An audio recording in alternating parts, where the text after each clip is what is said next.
Bam! There it is. My bad, y'all. I told y'all it ain't gonna be a broadcast without me doing something crazy on the technical side of it, messing something up, doing something stupid or whatever. But what up, y'all?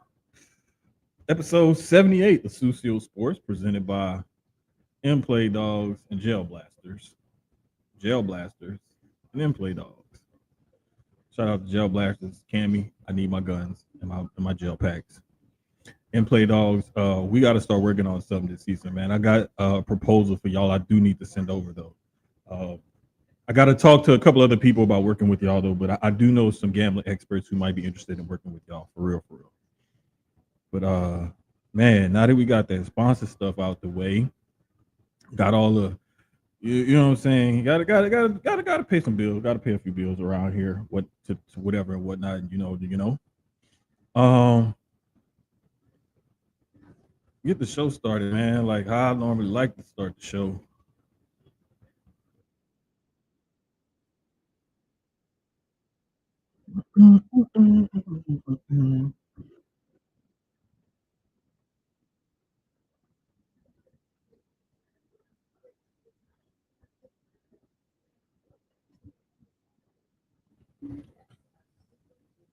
Oh, my bad. I didn't mean to mute it.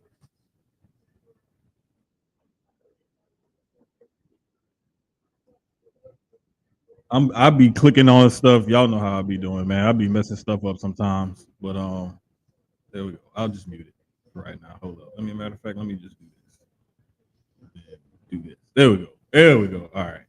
Anyway, I don't want to get caught with playing more than 30 seconds of music because YouTube be tripping and stuff sometimes, and sometimes the other ones be tripping or whatever. But anywho, episode 78 of Sucio Sports, presented by Gel Blasters and Play Dogs, like I just previously said.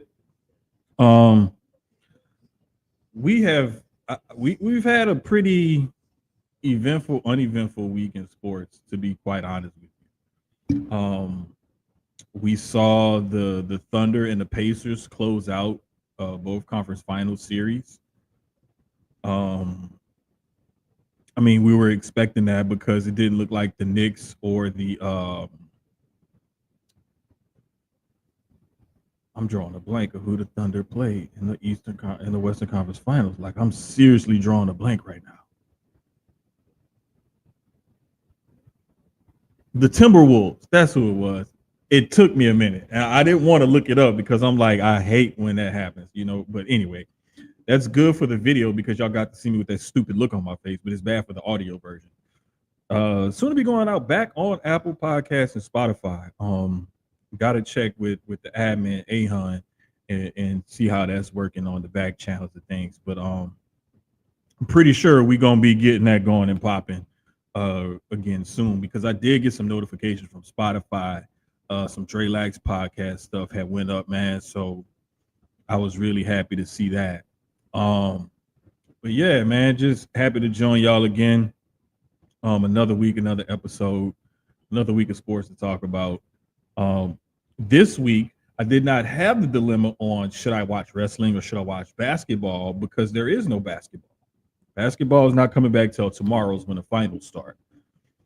So tomorrow we'll get game one of the NBA finals between the Oklahoma City Thunder and the Indiana Pacers. And we can really just start right there, to be honest with you, because I know a lot of people are probably thinking, like this is going to be a boring series. Who wants to tune in to watch this and so on and so forth? Listen, if you don't want to tune in to watch, don't watch. But I'm telling you, you're going to miss out because we're talking about two teams that have probably the best offenses in the NBA right now. Like, let's just call it what it is. OKC right now is averaging, and I'm not sure if this is, I'm just going off of ESPN's TeamStat website. They're averaging 120.5 a game, and Pacers are averaging 117.4 a game. OKC is shooting 48.2% from the field. Pacers are shooting 48.8% from the field. Now, my favorite number out of all of these, and I know all these stats and whatnot, both teams are averaging over 20 assists, almost 30. OKC is averaging 26.9, and the Pacers are averaging 29.2. the reason why that assist per game as a team is my favorite stat, one of my favorite stats in basketball, is because it shows how well a team shares the ball and everybody contributes to help score. Um, when you average over 25 assists a game like that, like these two teams do, that tells you that they're sharing the ball. Everybody's touching the ball. You may not have a black hole, so to speak, or somebody who's gonna what they say dribble the air out of the basketball, taking too many dribbles and dribbling too much, so on and so forth. You're not going to see that with these two teams. You may see the primary ball handlers and Shai Gilgeous-Alexander and Tyrese Halliburton handle the ball a lot. Those guys have an high usage rate because they're two cogs for their offense, but they both get it done on different levels. Whereas SGA, he scores over 30 a game for his team. He averages right at 6 assists. And here to give me an assist is none other than our co-host, Keyz. Brother, welcome back. You're muted. I'm double muted. That was crazy. There we go. There we go. There we go. There we go. Double Look, muted. I was about to say, look, I already started off the show by not having my camera on for some reason. I don't know how I did that. No, what it was, I had the share screen thing up. I didn't add myself to the stage yet. I thought I had added myself to the stage. And I'm sitting there talking like, wait a minute, hold up. And I was like, why is my camera grayed out like that? Like, oh, dumbass, you got to add yourself to the stage. You didn't do that yet. So. Bloopers. Gotta love the bloopers. Bro, listen, every time is always like 1 week with Gresh, I didn't have the volume up on my headset. And then with us, I'm always picking the wrong thing, or like the worst one that time when we had Holly on to talk about sexual assault and stuff in sports. And I had the episode on record, not live, and we went for like 10 minutes. Like that. I think that one was the funniest. That one actually was the funny. Then we had to start all over again. Listen, I just went through that last week. I had an interview to do for Black Wrestling, and the couple weeks before, we miscommunicated on the time. They were saying Eastern, I'm thinking Central, so I'm knocked out sleep, and they like, "Hey, where you at?" Thank God the interview subject, he was like, "Nah, cool, we can reschedule." So we rescheduled.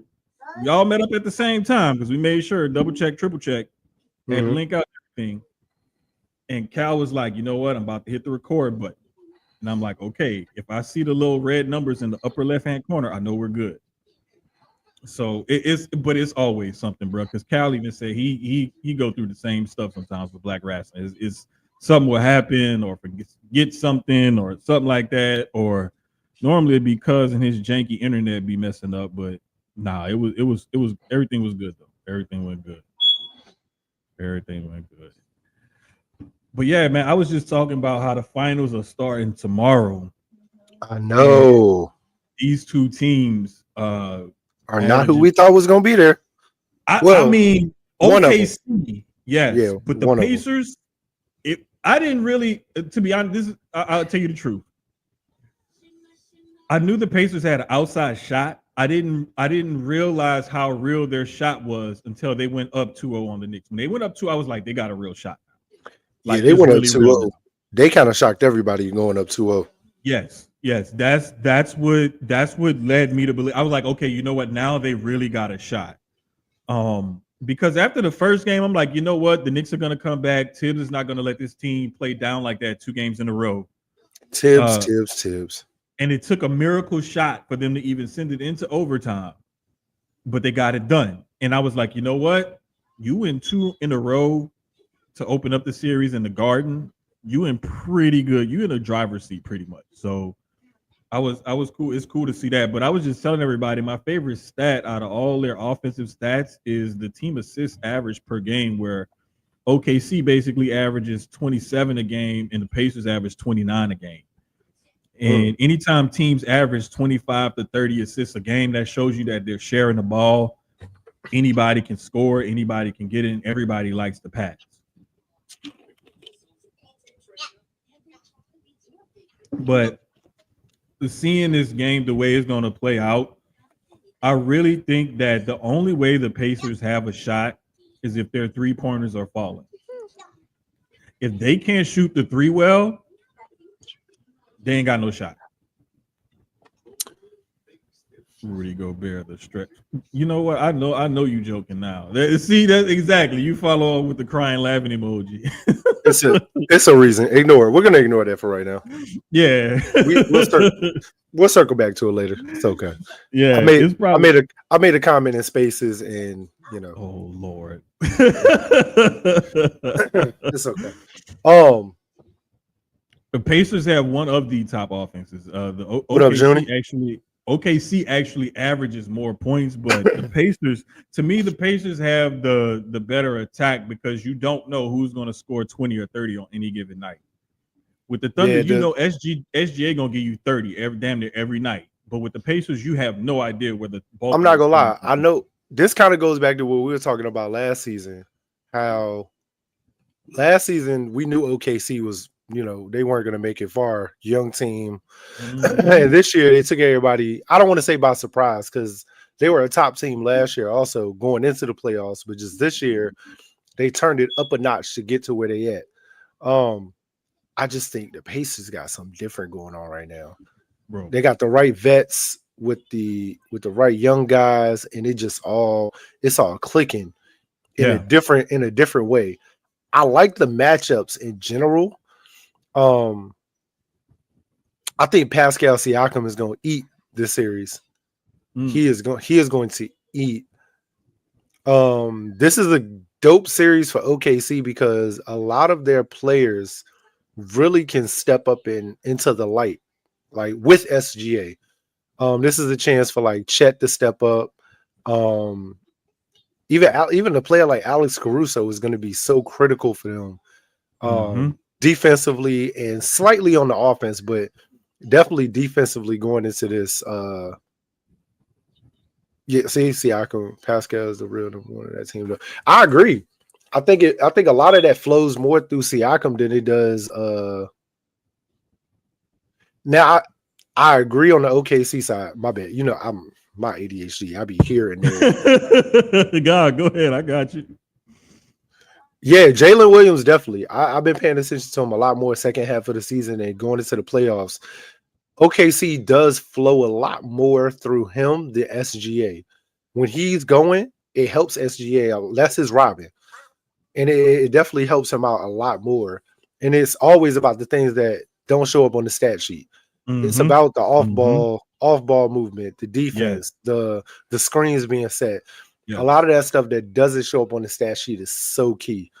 Yeah, big time. And the thing is like one of the things that people were talking about that the Pacers do in order to put stress on defenses is the way they pass the ball around. And it caused the Knicks trouble, especially with Karl Anthony Towns and Jalen Brunson having to switch all the time. But that's where the Thunder excel. Is because even though they may start off with Holmgren and Hartenstein, 2 7-footers out on the court, both of those guys don't mind. And they know the defensive rotations. They know how things are supposed to go. Like they know how to rotate and whatnot. They're not like a Karl Anthony Towns where they're going to be lazy on closeouts and not knowing where to rotate and stuff like that. He got called out supposedly by his own team. Like people were frustrated with his defensive effort. But when you see a team like an OKC and the way they rotate and play that smothering defense where they pick you up, full or 3/4 court, and the Pacers try to do the same thing sometimes, it's going to be interesting to see because we may get some games that may end up like 99-98 or 107 to like 101. And then we may get some games that's like 135 to like 127. It just depends on whose offense and or defense is clicking at the right time and how they can put pressure on the other team because both of these teams play really good defense and they both have a way to explode offensively. So I think it's going to be a good series to watch. People can talk about the small market teams, Midwest teams, nobody really cares. But you have two of the best young up-and-coming stars in this game, and Halliburton and SGA going at it at the point guard position. And they're that new hybrid position of guard where they're basically combo guards. They handle the ball. They do tend to take a lot of shots. The only difference is that Halliburton is more of a facilitator. SGA is more of a scorer. That's the only difference between the two. But it doesn't mean Hallie can't light you up for 30 and SGA can't get 10 plus assists because they can both do the opposite thing very well. It's just that the way their teams are structured and how their base of their game is, that's just what's called for. Hallie can't have bad games. And I mean, he can't be shooting 7 to 9 times a game. He got to shoot at least 15. You may be right. I think you may be right. I think in this series he does. I think he has to take over a little more in this series than he did in the previous. There we go. Damn. He's definitely got to step up a lot more offensively and taking 15 shots, but also making a majority of that. Like don't go 2 for 15, 6 for 15. I need you damn near 10 for 15, 11, maybe 9 for 15 at the lowest. Like you got to be on and getting to the foul line. Getting to the foul line gonna be key in this series. Getting your bigs, I think getting your bigs involved early. Is definitely key on both sides.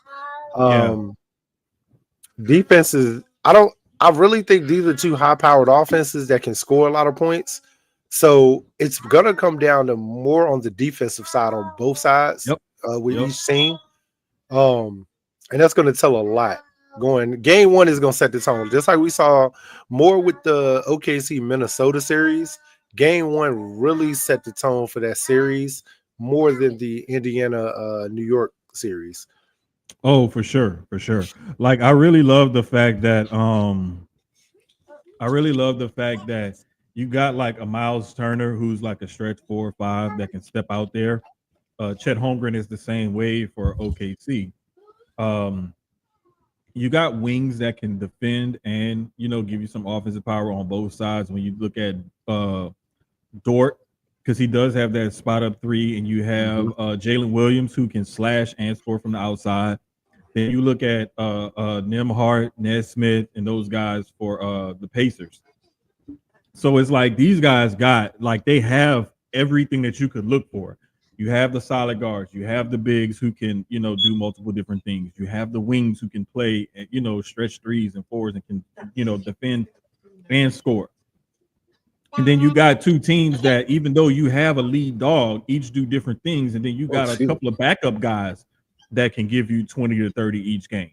So it's like these teams aren't really mirror images of each other, but they play such a high brand of basketball, and it's so exciting on both ends of the floor that I think it's going to be a better series than what people give it credit for if they just give it a chance and watch. When Hallie shoots more, the offense looks different because he gets to the paint more where he can better create. Yeah. And the other thing is that the way they're, like Keyz was just talking about, their off-ball action. Their off-ball action puts so much pressure on the defense because it's not just the ball screens that you have to worry about.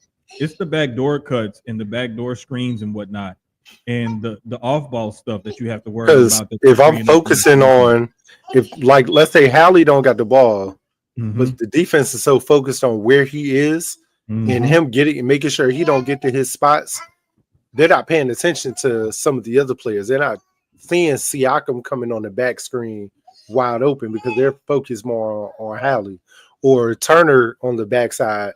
So stuff like that. It's no different in football. Like, when you got a wide receiver that garners all of the attention, sometimes that slot receiver can get in there and sneak in, and he's getting a touchdown. He's gonna get yards. Same thing with basketball. They go that shooting guard or that small forward, power forward, center, whatever. Quick pass down low, quick pass to the corner. You know what I mean? So that's going to be key in this series in general. It's different than what we all expected. I really thought we were going to see Minnesota and New York. Personally, I wanted to see that. I like the story there after the trades and everything. It was a story for me, and I think I still think that would have been a fire series. But this is definitely something different. OKC's first time, Indiana's second. No, not second. They've been. I don't know how many times they've been. Yeah, I know they played the Lakers. We killed them. And before that, it might have been like the 80s or the 70s was the last time prior. So either way, it's been a long time since Indiana's been back. and OKC's first time getting to the dance. Mm-hmm. You know, Well, no, do no, we no. count This is their second because remember they met LeBron in the finals. OKC? Yeah, it was the Harden, Durant, No, that Westbrook. won't. Yeah, Remember they they went to lost the to. finals. I thought they No, they lost to went to Golden the State that finals. year. No, they went to the finals and they lost to the Heat. I think it was like 4-1. But that was the last time they went to the finals because they still had Serge Ibaka and Harden on that team at that time. But it's 2012. Yep. still it's a whole different ball game though because you have a whole different team. Yeah, this is their fifth time. Uh, 78, 79. Well, if you count the Supersonics, with they them, went in, I believe it was like 78, 77 70, or 78, 79, 78. Okay. 96, 2012. They won the championship in 79 as the Yeah, that's right. Supersonics. Because we was just talking about that, I think, last week. Yeah, yeah. And Dre off 290 had told me because I thought it was like 75 or 76, but it was actually I said 78, OKC 79 next or with whatever. Tibbs ass. I don't know. Hey, bro, Tibbs. Tibbs shouldn't have got fired. I'm gonna tell it just like it is. Tibbs shouldn't have got fired. This was not. This was So, somewhat on him. But the so thing we, is they're following in that trend of like the Raptors did it and they got rid of Dwayne Casey and switched to Nick Nurse and won a title. I'll say just like we were talking about football, how some of these first year these coaches, we saw it with the Raiders and with the Patriots, letting their coach go. You know, basketball is becoming damn near the same. You really getting 1 year, and I mean Tibbs was there for a while, but I think with this team, the only thing Tibbs did wrong, in my opinion, he did not use the bench correctly. Now, Mm-hmm. behind the scenes, maybe there was something else we do not know about, where he lost the locker room. Maybe I don't know, but or the confidence of the higher ups. I mean, he made the Eastern Conference Finals. I'm gonna You put it know, to you like this. I'm gonna keep it all the way a bean. There was a story that dropped today that says some Knicks players weren't happy with the presence of Rick Brunson. Said he had too big of a role in things. Rick Brunson, of course, is Jalen's dad.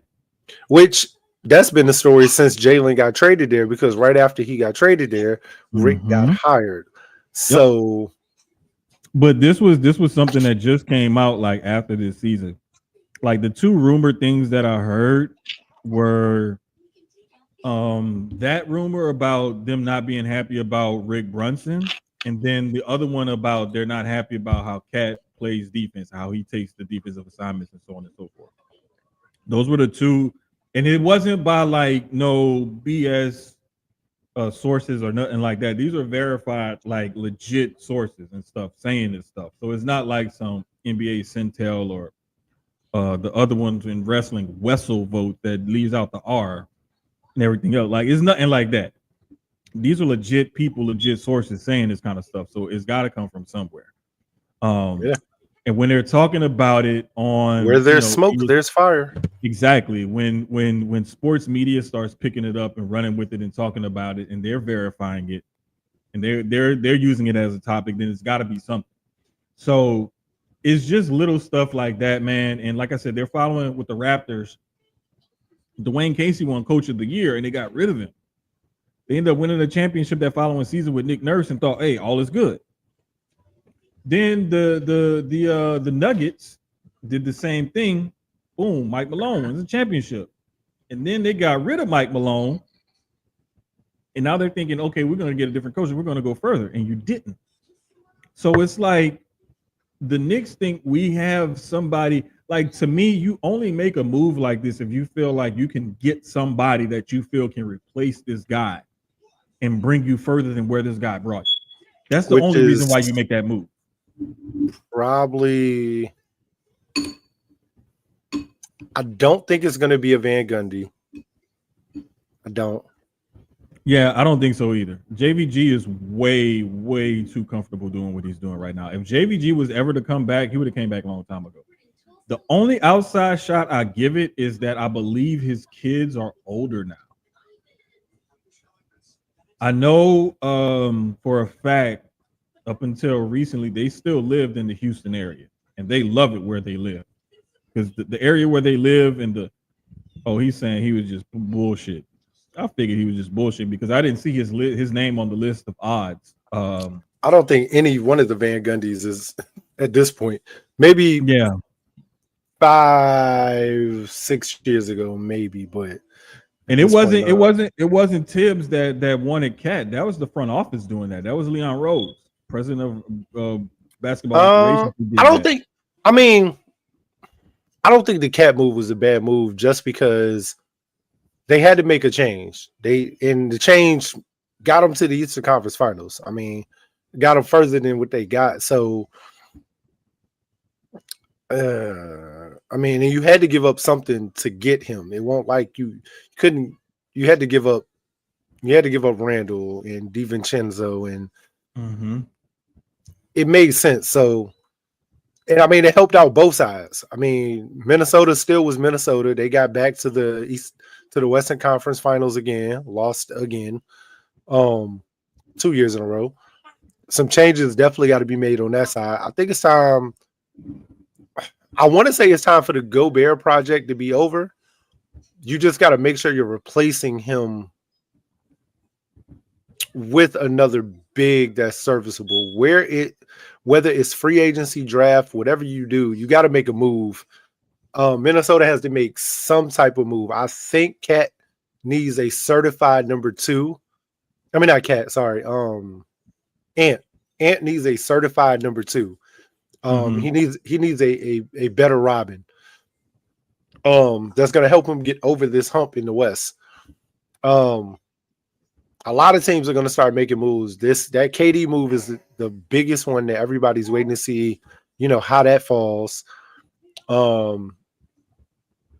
Lakers are gonna make some type of move as far as in free agency, trying to acquire a big. Once, depending on who that is, that's going to immensely help that team. So, Giannis also, yeah, you're right. Giannis and KD are the biggest moves. That's if Giannis is even a move, because if I remember, is his a player option? No, Giannis has his player option is the following year, but so he wants to be traded this year.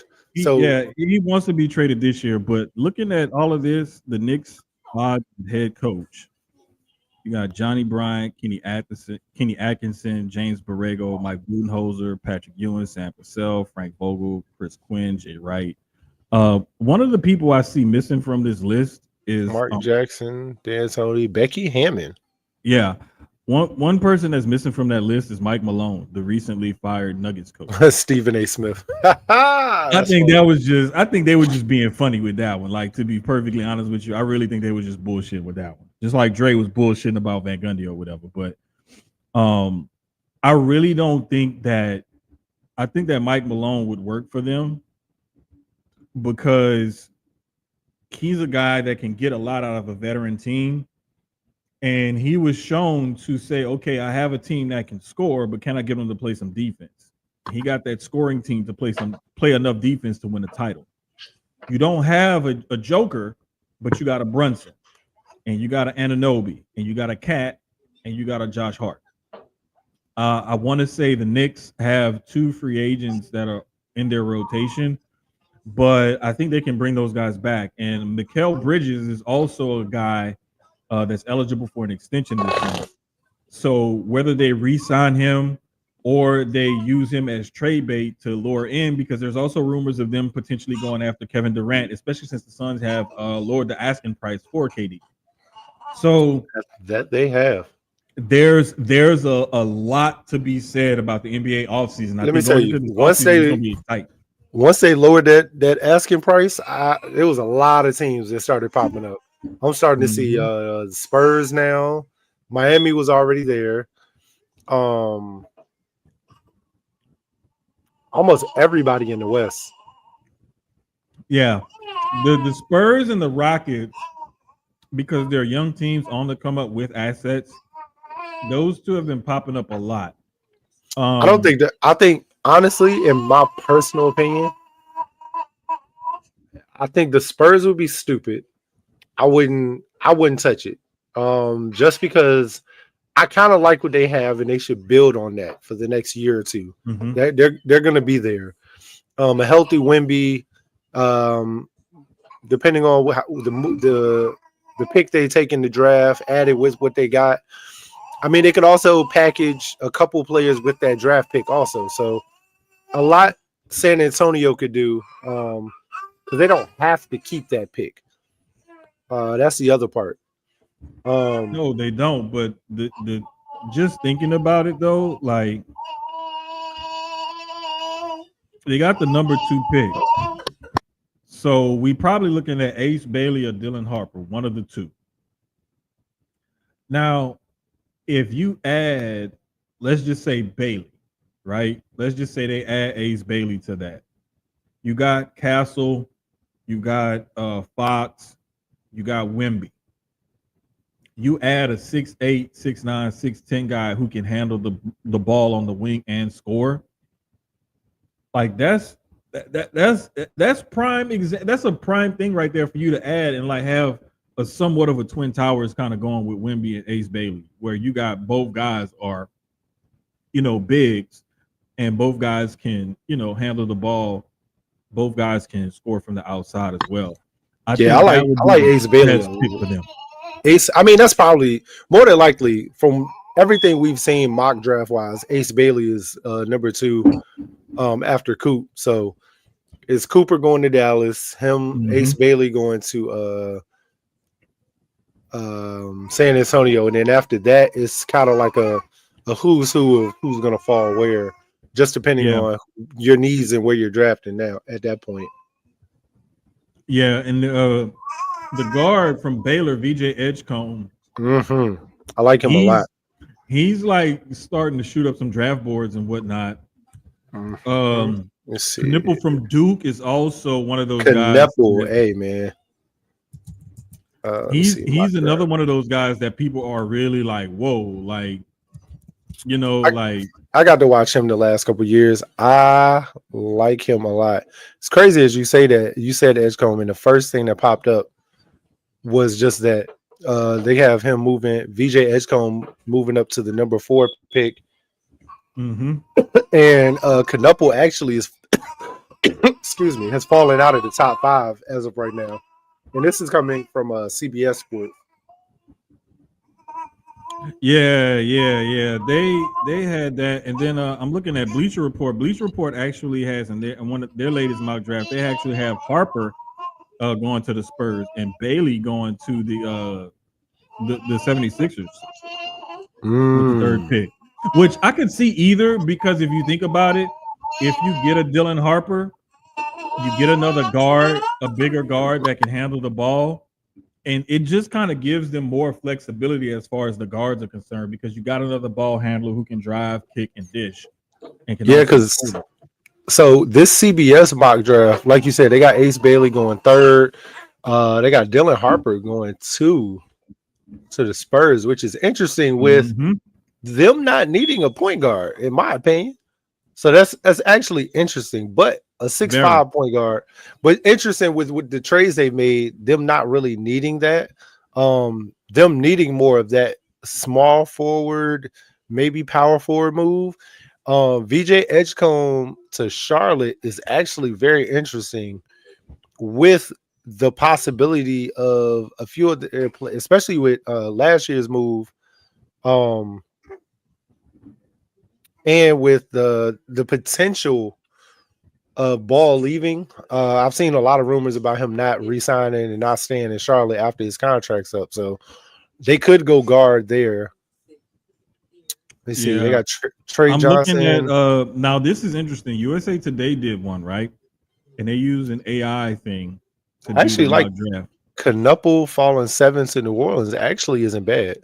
The USA Today, when they use the AI thing, it actually has Dylan Harper going to the Spurs at number 2, Edgecombe going to the Sixers at 3, Knuppel going to the Hornets at 4, and Bailey falling to 5 to the Utah Jazz. Not bad. Yeah, Bailey to the Jazz. Over the place. Bailey to the Jazz is ugly. Ew, I would hate that. Listen, Listen, They the got Malik Jazz. going 9 to Toronto. The thing I read about the Jazz is that the Jazz are dedicated to try to win games next season. They're not trying to tank or anything. They want to win games, and they're like, how do we go about doing this with where we're drafting, free agency money that we got, so on and so forth. So if the reports are true that Utah is trying to position themselves to start winning games and building an actual contender now, I wouldn't be surprised if we saw Utah try to pull a stunt and move up in the draft to get somebody else, or if they just stand tight and try to build around Lauri Markkanen. So we're gonna see, but it's all Jazz roster. It's all gonna be real interesting though. But the one thing, just to go back to what I was talking about with the finals, the biggest thing that I was talking about when you look at these two different teams, the Pacers have 6 guys that average at least 10 points a game. And they average between 10 and 21 points a game. OKC only has 3 guys that average in double digits. So SGA, Jalen Williams, and Chet Holmgren, that's where you're getting the bulk of your points from. But with Indiana, you got Siakam at 21, Hallie at 19, Turner at 15, Nesmith at 14, Nebhard at 13, and Mathern at 10. So you got 6 guys every single game that's going to give you at least between 10 to 20 points. And it will depend on game to game with who is going to score what, because you can have one of those games like when Mathern had against who was that, against the Pistons or whoever they played in the second round, where he went off for like 24 a game off the bench. He had a couple games where he had like 20 off the bench.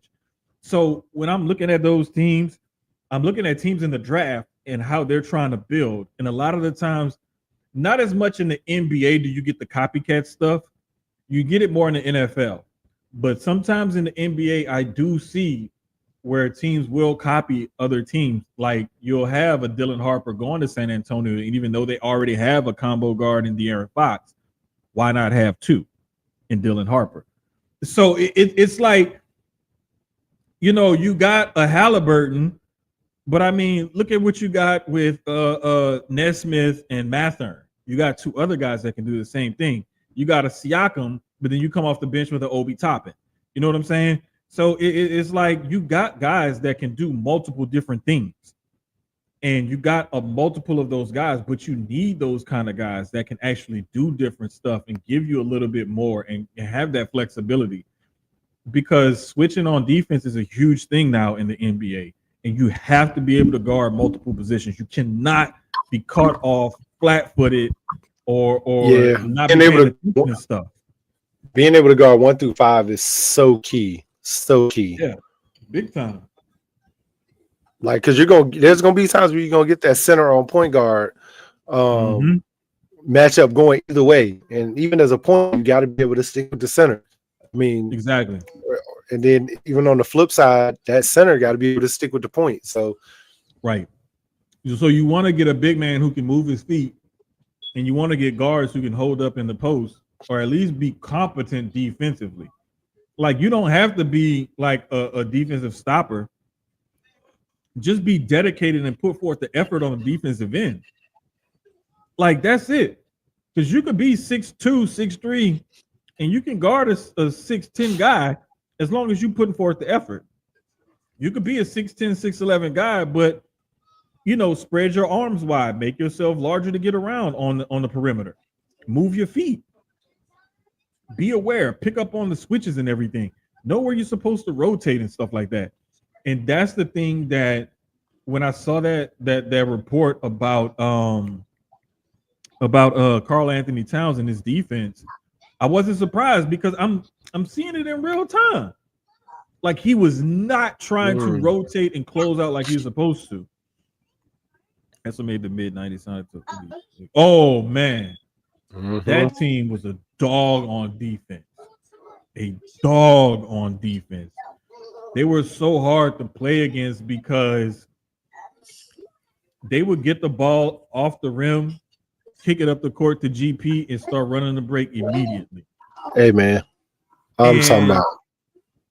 And if you Go. let them set up on defense, GP was gonna cut the head off the snake as far as your point guard was concerned. But if you tried to switch or anything like that, like those guys would pick you up and like, nah, we're not about to have all this.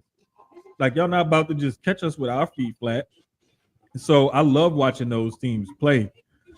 But it reminds me sort of how the Pacers play now. And that's what I love about watching them play, because honestly, the Pacers remind me of like a great value Golden State Warriors about 10 years ago. Because remember, the Warriors, you had Steph, Clay, and Draymond were the main three. But then you would also get like contributions from what's the big that does defensively? He never really scores a lot, but he contributes. Kevon Looney. Or you would have Sean Livingston. Remember when they had Sean Livingston? Yeah. You know, you would always get contributions. Andre Iguodala. You know, Bogut. Andrew Bogut. Yeah. Yeah, you would get guys like that would go off for like 10, 12, 15 points a game or whatever at any given time. And it's like you're getting contributions from everybody. Yes, we have these three guys that are our main stars, that are our all-stars, but we also got these other 3 or 4 guys that can kick your ass too. So that's what I love about, and really both of these teams have that, because if you look at OKC, like you may look at SGA, Jalen Williams, and Chet Holmgren, but Caruso can give you buckets, Dort can give you buckets, Wiggins can come in and sometimes do a little something, and Hartenstein as a big, he's averaging almost 10 a game himself. So it's not like he's just there for defense and rebounding. He can give you, some points too, but everybody plays their role and contributes the way they're supposed to contribute. Right. That's how it all comes together. Whether you're scoring, whether you're defense, whatever you need to be doing or supposed to be doing, as long as you're doing it, that's all that matters. It might not be your night, might not be your series. This might not even be your season, but contribute the way you need to contribute, because the end goal is that trophy. Exactly. And at this point, you're 4 games away. Exactly. You just got to win 4 games out of the next 7. The over and under for game 1 is right now 230.5, and the Thunder are favored by 9.5 points. That's on ESPN Bet. I'd have to check the other sports books, but yeah, I'm probably gonna bet the over. Well, no. I may bet the under on game 1. I may bet the under simply because I don't think it's going to be like a 117, 114 type of game. I think this might be like a 107, 102 type of game. Like where we get like, a decent amount of scoring, but not a whole lot. 9.5 ain't, to me, with this series, that's not bad, because I think most of the games are going to be about a 10-point swing. Like, you're going to have a couple that's going to come down to the wire, but I think for the most part, on both sides, whoever wins, it's definitely going to be about a 10-point swing. So that's about right. Yeah, I think so too.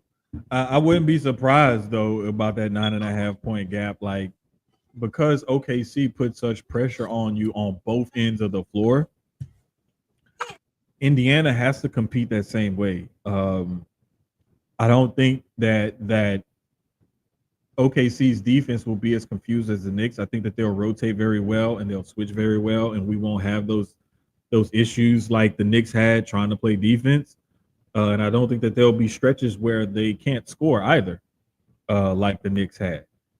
So I'm just interested in seeing how it's gonna work out, man. And I'm loving the way it's going. I'm loving the way it's setting up, because we get 2 exciting teams that play an exciting brand of basketball, and I'm hoping that they give us everything that we're asking for, or we're looking for in this series.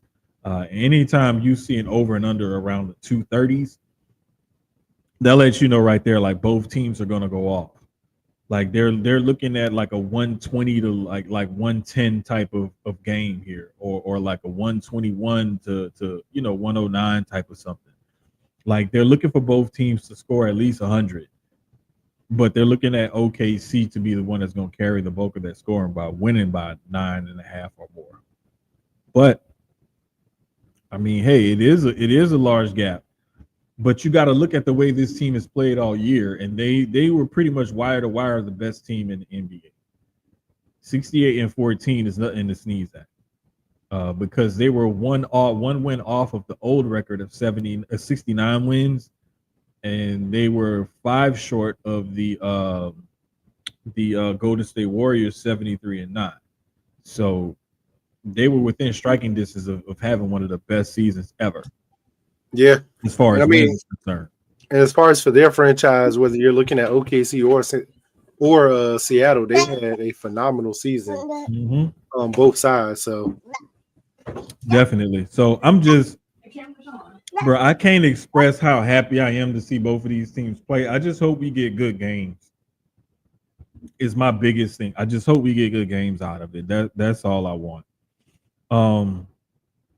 But just real quick before we even get to that series, like who do you have winning in how many games? Just to give our wrap this up and give our predictions on it.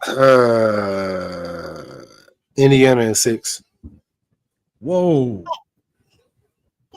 See, because I got OKC in 5. I got in 5 or 6. I keep bouncing back and forth. The only reason why I'm saying 5 is because I want them to win it at home, but they'll probably do it in 6. I'm gonna say OKC in 6. Okay. We gonna see. I like that.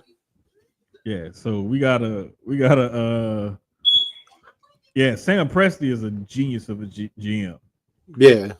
He turned all of those Durant, Harden, Ibaka, Westbrook, he turned all of those guys into assets and kept flipping them into more assets until he found a team and built them to have chemistry together. And it's a beautiful thing to watch.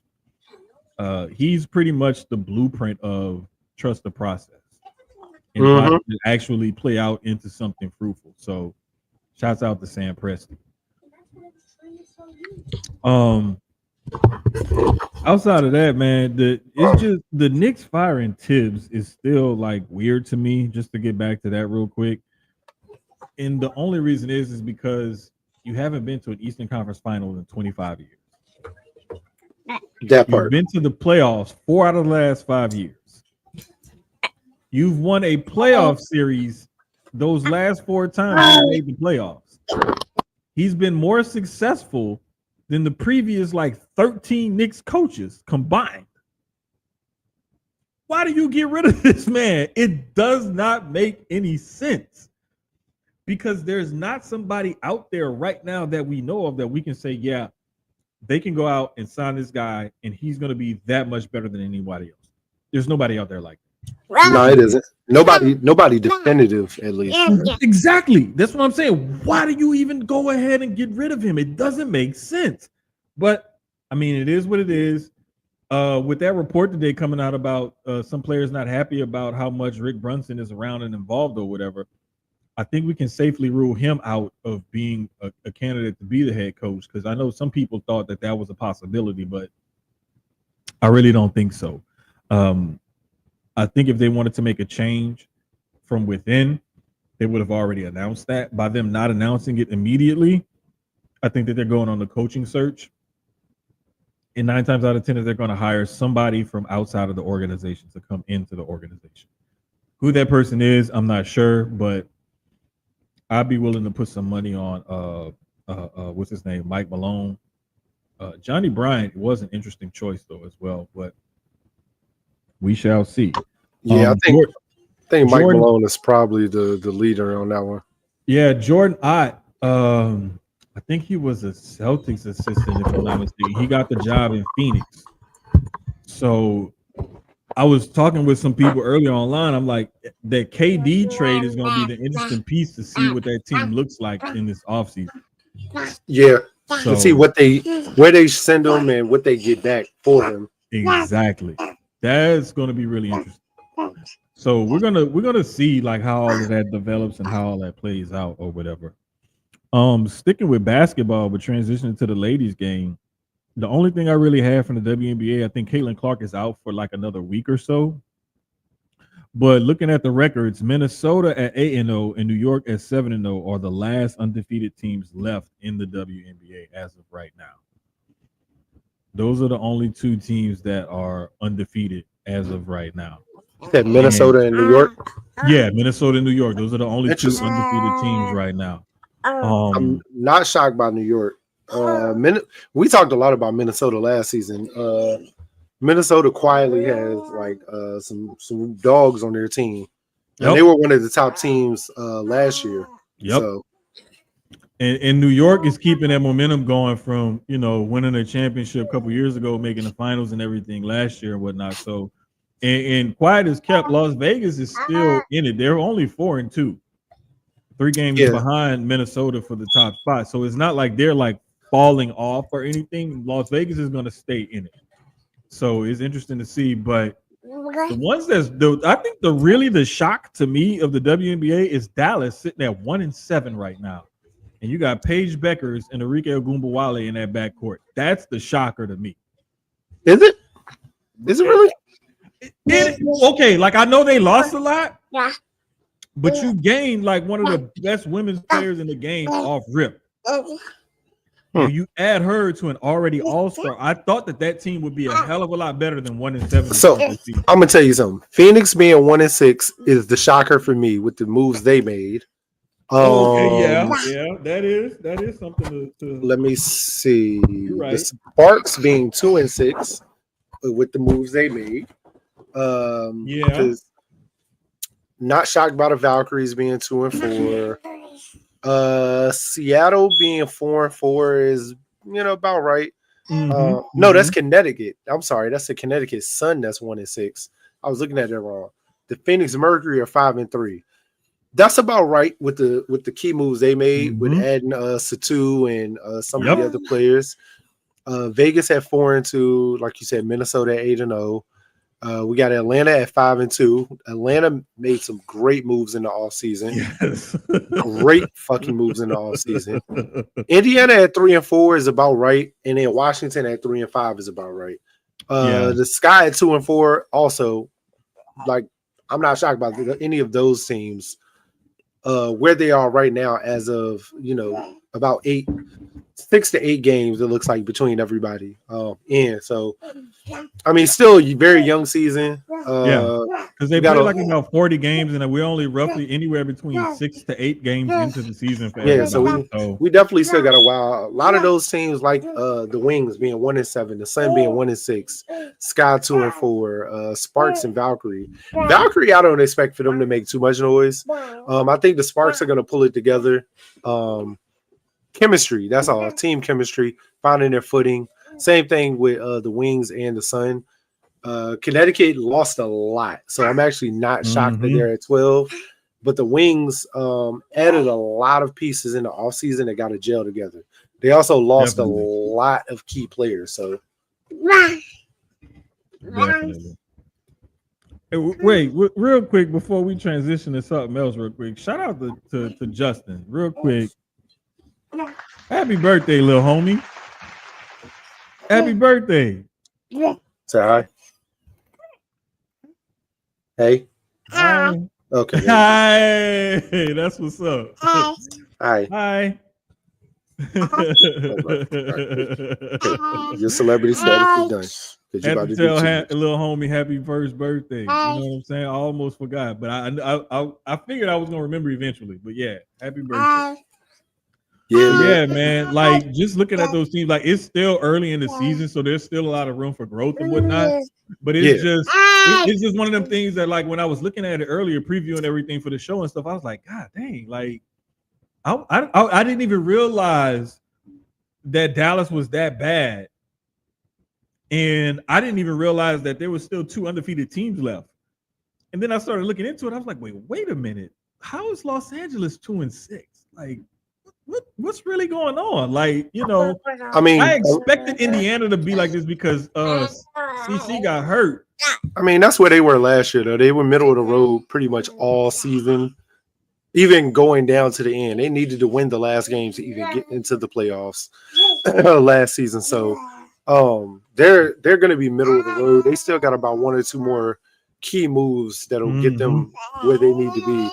Yeah, for sure. But like you said, the wings, to me, the wings, the sparks, the wings and the sparks more than anything, being where they are at 2-6 and 1-7 with the moves they made. Even Seattle being 4-4, a little surprising with them being where they are also. Yeah. So, well, it's just still young season. It takes. And what I also think is sometimes the rookies, because like we talked about, the NCAA season ends in April, and then boom, like May, you beginning your regular season. So it's like the very next, you only get like maybe a few weeks in between, or a month or so, ending one season and then starting training camp preseason for another season. Yep. So it's like those ladies need to get their legs underneath them, and they have to try to push through and keep going. And the speed of the game is different, as we know, going from one level to the other. But when you don't, and it's not bad, because honestly, they're still in prime game shape. Like when you look at the NBA, they're going through combines and workouts and all this and that. But as far as like game speed, there's a longer break between the two of them compared to with the WNBA. It's a shorter break going from the college speed, and then it's speeding up to the WNBA. But it's a lot to get acclimated to also. Oh, big time, man. And I just know that one thing that people don't realize sometimes, man, is you can't just dismiss what it means to be moving from one level to the next. You can't dismiss the speed of the game. You can't dismiss strategy. Everybody is the top upper echelon of the game. And in the women's game, because there's so few pro teams, there's even less than that top one of the 1%, in the women's game. So the pool is a lot smaller in the women's game. It's a lot more competitive in the W than it is like at the college basketball level for the women. So to me, in a sense, and because you only have a few weeks in between one season ending and then the next training camp preseason starting, you arguably say the women have it tougher than the men. And the women's tougher anyway, because like you just said, less, like with college, more options, right? More to be spread out. And then once you're done with college, that shrinks so small. 13 teams. And most of these teams pretty much already have their rosters set every year. Next year, we're adding one more team, so we'll be at 14. We don't know what will happen between now and then. Maybe, new teams will be added, but that still wouldn't take place until 27, 28. Hopefully they are, like we keep saying, I want them to keep expanding. 13 or 14 teams is still way too low. I think if I would hope they get up to 32. I want them to get up to where the NBA is. I honestly think there's enough women in the game now to where there really can be a solid 30, 31, 32 teams like the NBA. My only question is financial viability, the business side of it. And that's the only question I got. It definitely would take the right investors to bring in these teams and making sure they're going to make the money that's needed for these teams. It's going to be the TV and the streaming rights deals that's going to get it done for them. Well, the good thing is the season starts when the NBA season is over. So unless that team in your city makes the playoffs, you easily, and even with that, you can still play on off nights. You can easily, just to cut costs, like I've said before, every NBA team should have a WNBA team that can also play in the same arena. Even if you black off some of the seats, you don't got to sell out the entire arena. I mean, we see wrestling do it. We see different, even the NBA in some cities. One of the other things that I look at on the business side of it is the operating costs to have that arena open on that night. Even though you may not have all those seats sold out, It's just the operating cost of that arena. Does it justify having it open or whatever? And would you benefit from a smaller place? Like one of the things that I looked at also with the MLS teams is that they may not play in some of these larger stadiums. They'll play in smaller stadiums to make sure like we can, justify the operating cost of having this arena open and whatnot. I think Miami and LA are two of the teams with the biggest stadiums. Cincinnati, they're two of the very few that DC, play and in a larger stadium. I know DC does. New York plays in a smaller one, and they're in a large TV market. Yeah, Philly plays in a smaller one. Houston plays in a smaller one. Charlotte does also. So there's a bunch. I think both of the LA teams are in bigger stadiums. I think so, and I think they share it just like the Rams and the Chargers do. And honestly, I really do think Miami has the biggest, and that was even before Messi came. Yeah. They were. I want to say they were playing at that stadium because they had enough of a fan base to cover it. But then when Messi came, it got insane. Oh yeah, that's definitely gonna be fire tomorrow. WNBA undercard, NBA prime time. It's gonna be dope. Big time. Yeah, I'm definitely gonna take advantage of having all these different channels at my disposal. I'm more interested in I don't know. I haven't really talked to you too much about it, but I'm more interested in Friday, man. I've been really getting into this 1v1 community that's going on right now with street ball. You was telling me about that. So what's happening Friday with that? The main event is Beasley versus Lance Stevenson. And then, that's Friday. Yeah, then there's some dope undercards underneath that also. But I've always been into the street ball community. Recently, like ball, everybody's used to watch Ball is Life and everything. So it's kind of the same. The guy who created Ball is Life, he's one of the founders of it's called The Next Chapter, TNC.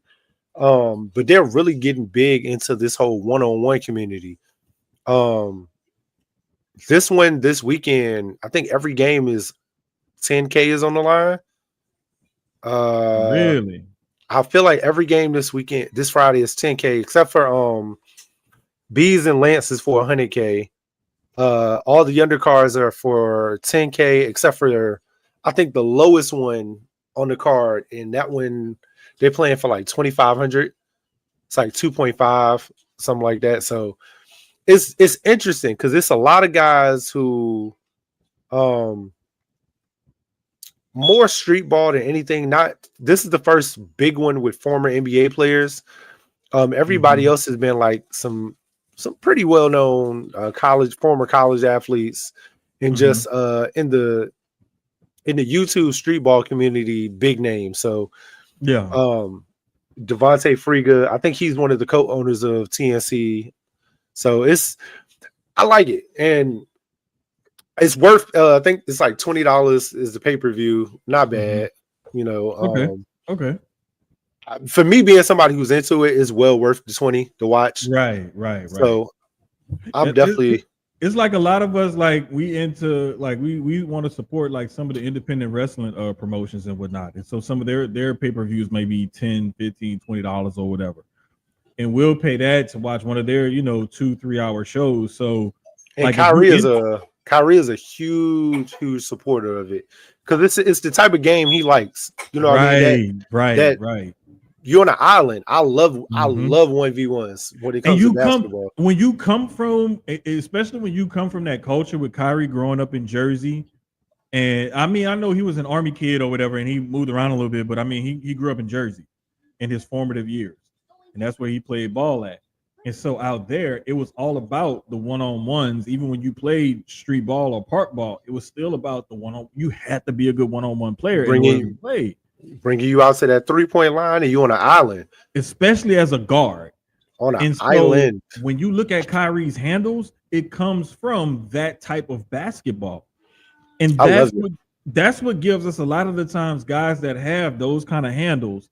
Is not the guys that play, a bunch of prep school, private school ball, and kind of organized AAU. I'll say organized AAU. I want King to say of the AAU. Hill, organized AAU. Exactly.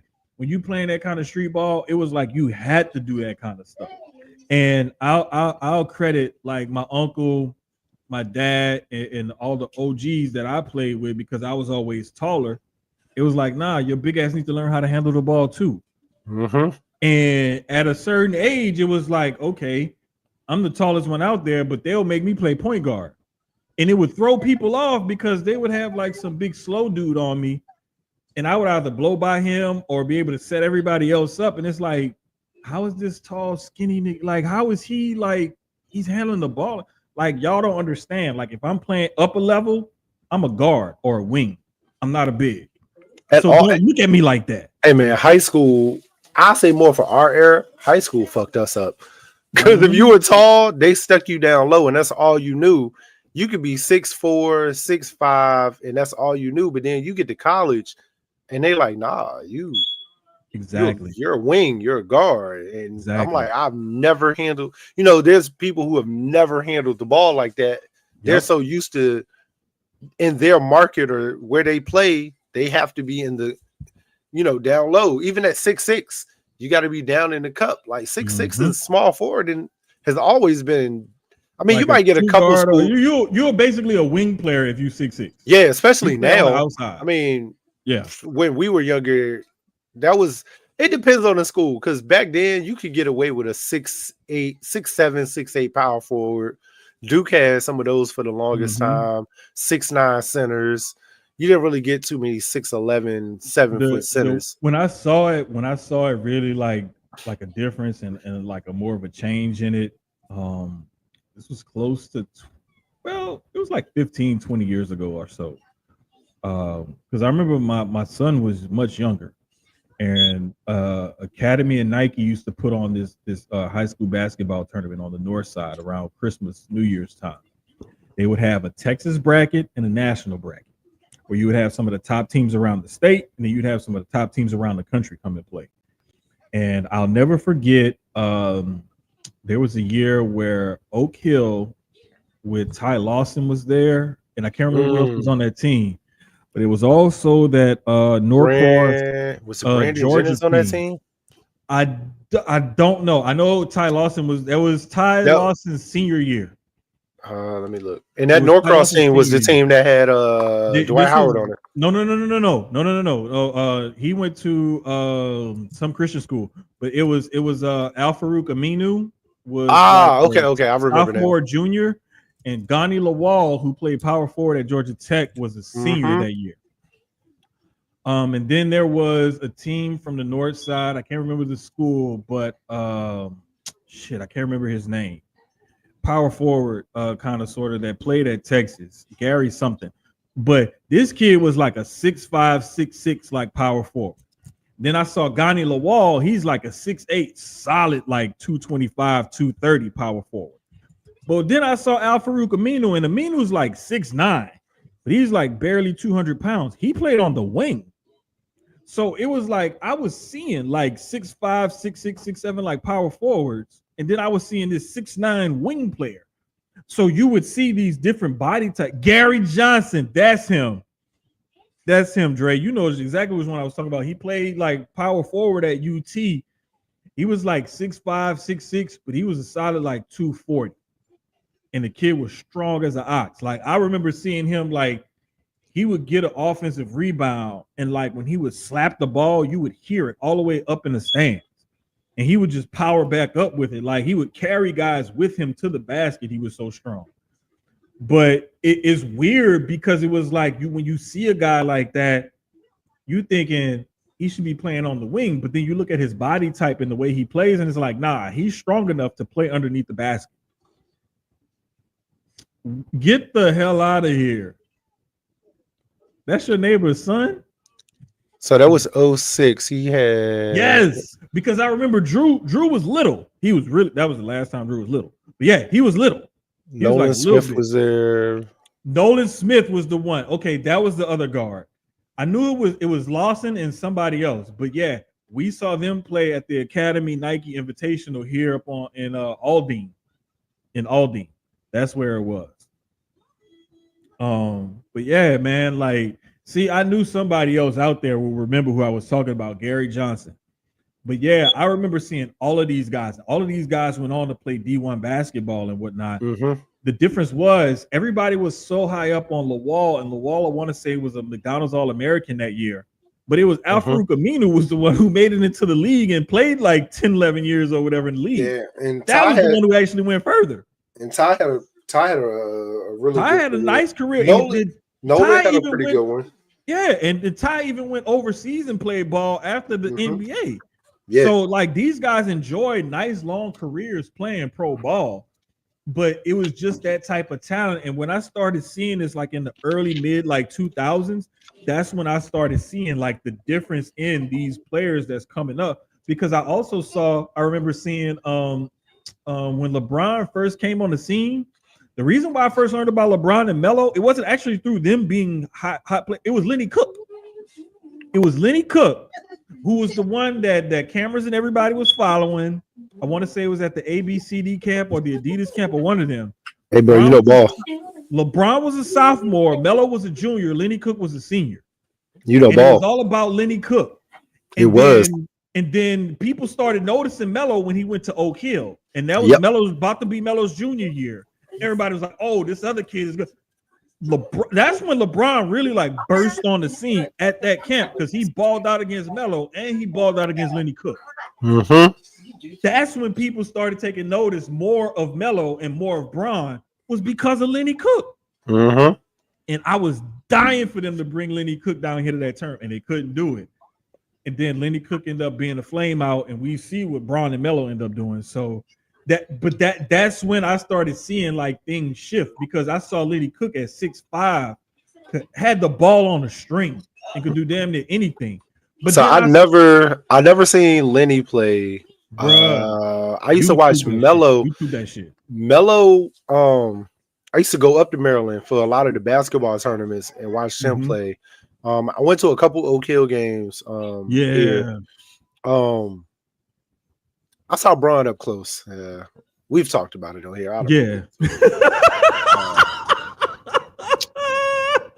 It fuels the narrative of why I don't like that nigga. I wasn't gonna bring it up. I wasn't gonna bring it up. I also ain't get a lot of clock on that AAU team, so I ain't tripping. I want the one getting beat down. I was on the bench watching like. I don't even know why y'all look. I'm like Red Daddy on Friday. I don't even know why y'all came out here messing with them people.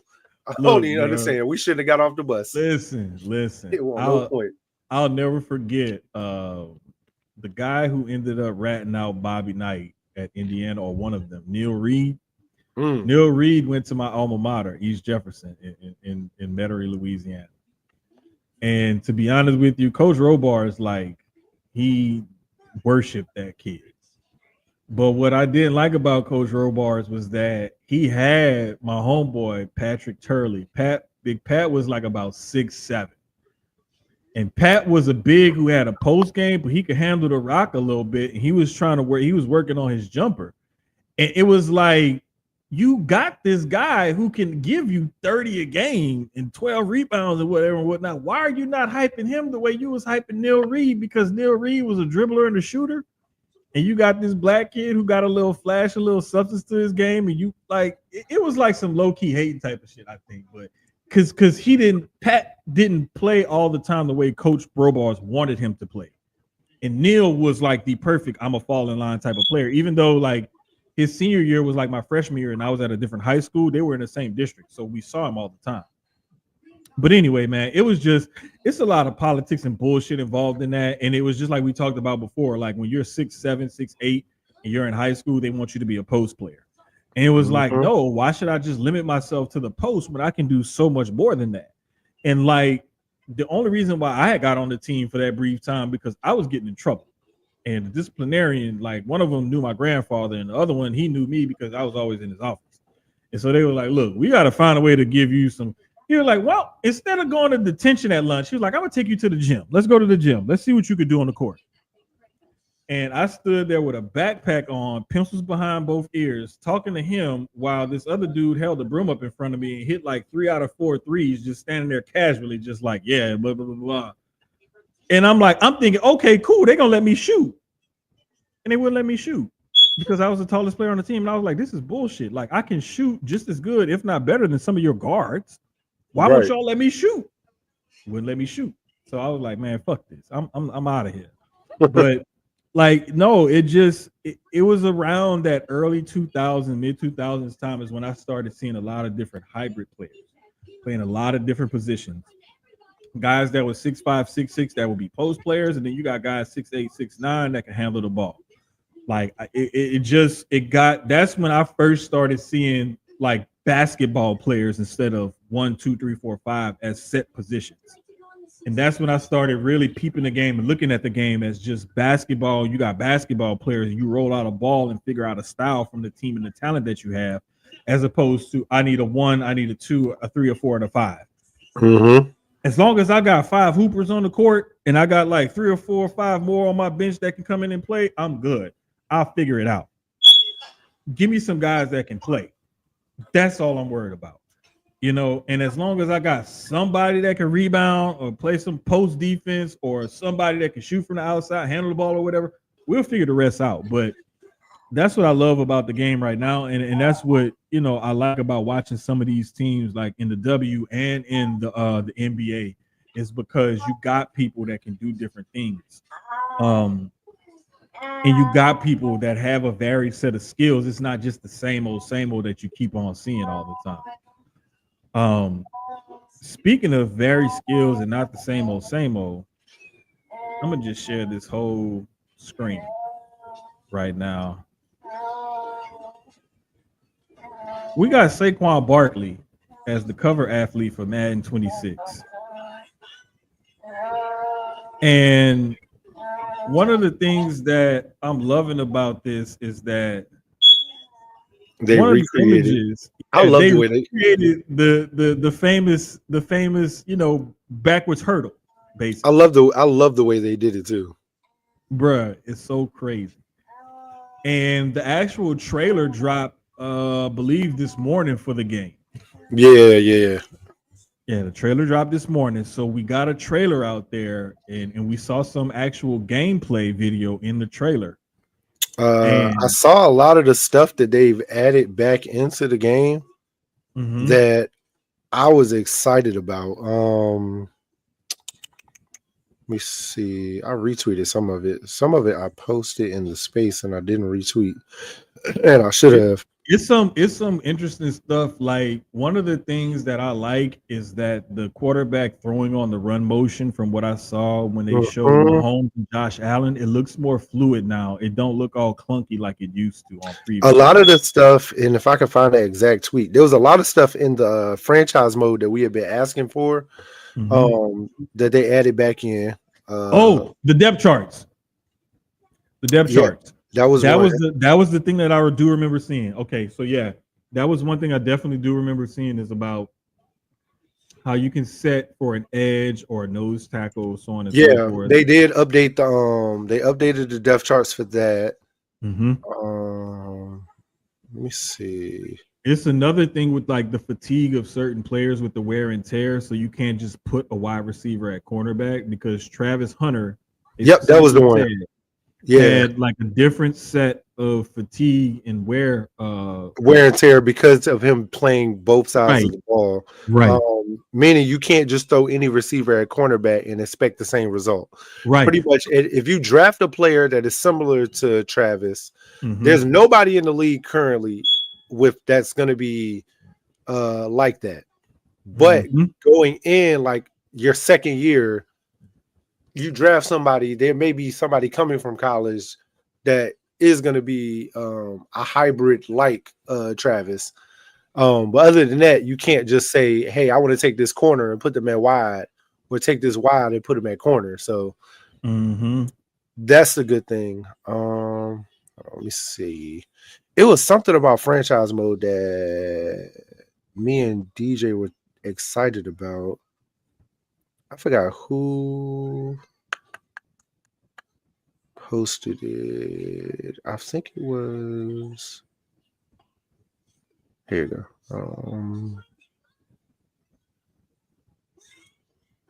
All right. So Madden 26 will include halftime shows and weekly recaps in franchise mode with Sky Yes, as I well knew as it was something else. all new custom broadcast packages for Sunday, Monday, and Thursday primetime games. So I like stuff like that. I'm a huge franchise mode guy myself, more than like that's what I play the game for when it comes to Madden. It's franchise mode. Whether I'm playing with the Eagles or if I decide to, play with, a different team and rebuild them. Franchise mode is always key. And when it doesn't have certain things and it's just blah, it makes me not want the game. That's what's made me not want to buy the game the last few years. So I'm excited. Yeah, I'm excited too. I think I'm still gonna stay retired. I'm gonna wait till Black Friday as usual. I mean, it ain't Madden is to me. Madden is never one of them games that's like, all right, I gotta buy that joint right when it drop. Yeah, I'm not a hardcore Madden player like that. I can wait a couple months. Black Friday on sale. Let me get that. Yeah, 2K now. NBA 2K is one of those where I'm like, I'm interested to see what they changed this year for the new one.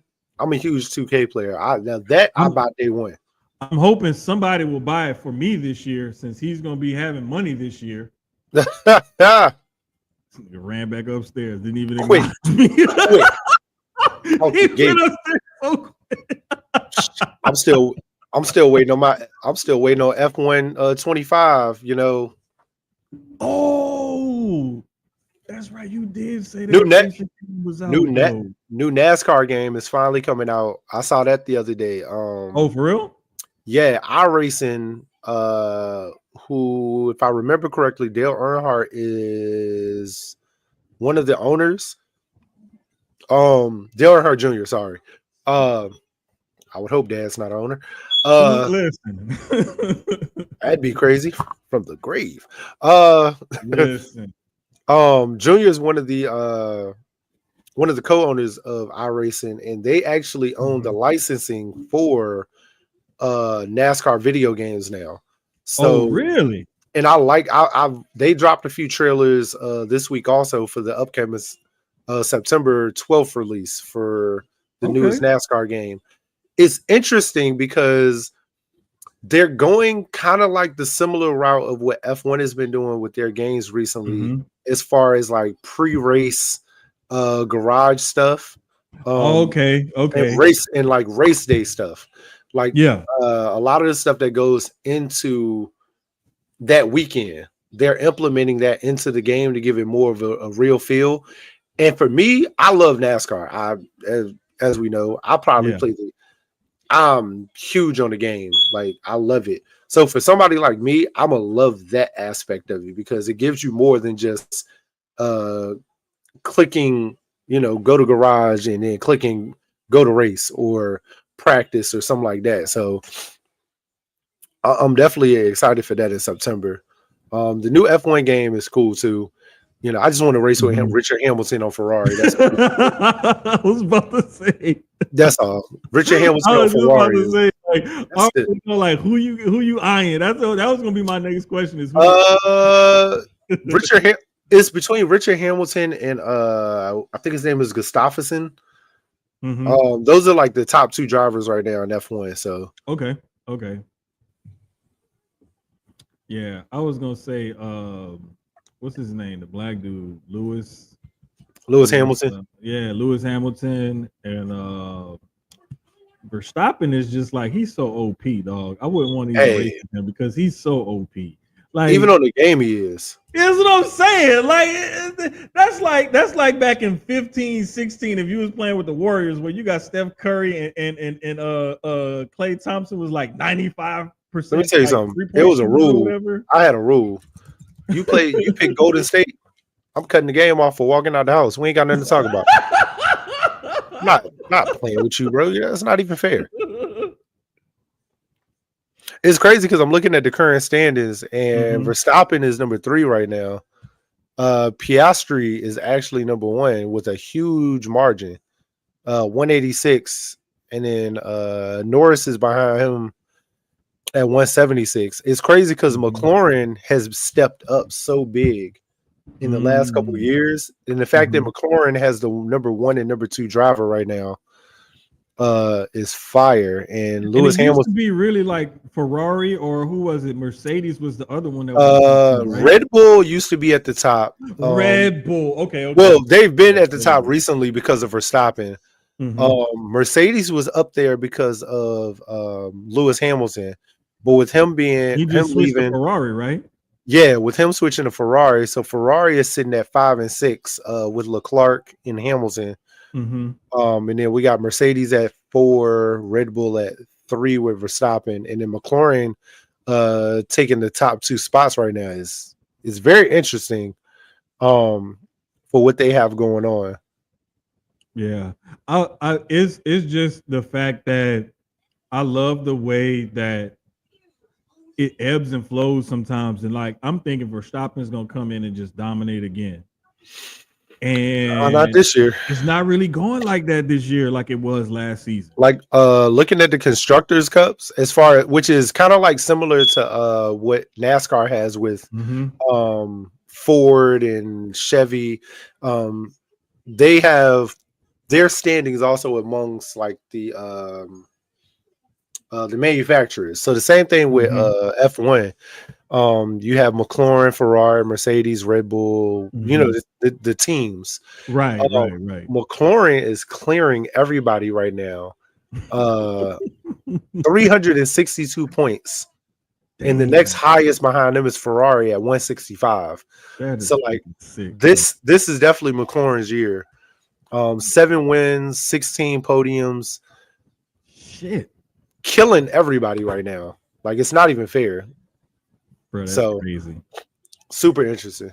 Yeah, it's like another thing that's really interesting, just to transition real quick, because I had made this note before we wrap everything up. But in Major League Baseball, we have 6 divisions, right? Between the two, the American League and the National League. The Yankees at 6.5, the Tigers at 6, and the Cubs at 5 games. They're the only teams with a healthy lead in their divisions. The other 3 division leads, the Astros have a half-game lead, the Mets have a half-game lead, and the Dodgers have a 1-game lead. And those numbers might change depending on the results tonight, because I looked this up before the show started earlier today. So I don't know. They may not even have those leads right now. But I know the Yankees, Tigers, and Cubs are the only teams who have safe leads, quote-unquote safe leads right now as far as MLB is concerned. And it's still too early to call it because we're roughly 50, 60 or so, like 60 games into the season right now. So we're about a third, roughly, a little over a third of the way through the season. And let's see. Matter of fact, the Astros are now tied with the Mariners, I guess, because they must have lost earlier today. Yankees must have lost because now they have a 5.5 on the Rays. Yeah. Not 6.5. And the Cubs only have a 4.5 game lead on the Cardinals now. So, but yeah, bro, like it's crazy how in MLB you got some teams that's got a decent lead in their division, and then some of those races are like super tight. It's either they got a decent lead or it's real tight. Like you got 3 divisions that's super tight and 3 divisions that's got a decent lead. It looked like you're right. 5 or 6 games isn't a big lead at this point of the season, but it just kind of gives you like a little bit of a preview because we've seen teams that will fall off.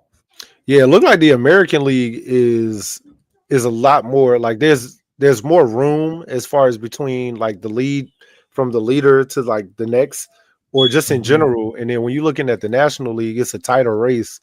Mets only got a game lead on the Phillies. Cubs, like you said, have 4.5 on Cardinals, 5 on the Brewers, and then the Dodgers only got a game on the Padres. 4 games on the Giants. So, but then if you look at it, also like because the Astros and the Mariners are technically tied right now, those 2 teams have a 4.5 game lead over the Rangers. So it's like if the season was to end right now, you'd have the Yankees, the Tigers, the Astros, and the Mariners would make the playoffs right now in the American League. But it's still up in the air as who could get that wild card spot in the National League, because 4.5 games is still something that can shake out where a team can come back from easily, especially at this point in the season. But between the Dodgers and Padres with that one game and the Mets and the Phillies with that one game, that's where it gets kind of iffy at. So it's still something that we watching. It's just after the All-Star break, when we more than halfway through the season, because technically the All-Star break, I think teams have played like 90-something games, so it's more than halfway through the 162 game schedule. Sometime like late July, early August is when it's like, okay, now if you got like an 8-game lead or so, you kind of safe, but you still need to play good ball the rest of the season. So it's just something to keep an eye on, because like we've said before, MLB is a marathon, it's not a sprint. So if you get out to a big lead, you better make sure you keep playing like that the rest of the season in order to keep it through. And a lot of teams do not, because everybody's going to hit that patch of like exactly. You know, they're going to go on a 5-6 game skid, or some teams may have a 10. Like it happens. You could have a 10 game stretch where you go 2-8, and another team in your division goes 7-3, 8-2, and then now the records have flip flopped a little bit. And if you keep on that slide and they keep ascending, you know what I'm saying? Like it can happen, and teams can get hot. They can get those late season call ups, or people come back from injury or what have you. And so it's just, you never know. So that's why I like to just keep an eye on it. And I don't really harp on the standings until sometime after, around All-Star break, a little after All-Star break. That's when it becomes a little bit more important. Same thing like NBA. We don't really start caring until about December is when people really start watching. Right. And around Christmas time. And then All-Star is when it's like, okay, playoff push. Let's see who got it. That second half of the season. So right. The real thing in MLB to me is August 1st, because they now have that hard trade deadline on July 31st. So everything August 1st, then on, that's when it's like, okay, trade deadline's over. There's no more moves to be made or whatever. Like, you got what you got.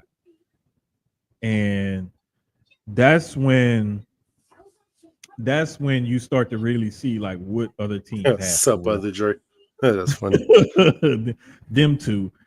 Bro, we already talked about that. Hey man, you're gonna have to just hit the replay button and watch the beginning. Yeah, you're gonna have to watch the beginning of the pod, bro. You coming in late. We already talked about that. I know something we didn't talk about real quick before we wrap up, because I know we ain't got nothing else to talk about. What you think about the Magic logo and these new round logos that a lot of teams are going to? I don't know. The jerseys still look weird to me. I like that they went back to the pinstripes. I like the black one. I like that. I don't like that white going across it. If they would have went just old school black with the pinstripes, it would have been fine. That white stripe going across the chest throws it off. But I like that they're going back to the old, the throwback Magic logo. Throwback Magic jerseys and stuff. Like I said, you hate it. I want Houston to go back to them old. The mustard. It's two of them. It's either that one, either the red with the yellow, or the old blue with the pinstripes. Hell no! I love that one. Hell no! I hate them damn clowns. You said that. Uniforms. You said everybody in Houston hates that. Bro, that is my favorite. I'm about to find me. You know what? I'm about to put in an order for Charles Barkley, and I'm gonna send it to you. Don't worry about it. Gross. Shit is disgusting, bro. Let me see. That Houston Rockets jersey. Hold on. Jerseys. Hey, that's another one. The mustard and yellow won't too bad. I like that better than the red with the ketchup and white. Mustard ones. The mustard and ketchup and mustard, however you want to call it. Like, I like those. I don't mind those. It's them damn clown jerseys with that. You didn't like the blue face with the rocket. I hate that shit. No, the light blue one was the one I didn't like. I never liked that. I always thought that one was a stupid one. I like the navy blue one that had the stripes with the logo in the middle. I always hated the light blue one that had the red stripes with the logo in the middle.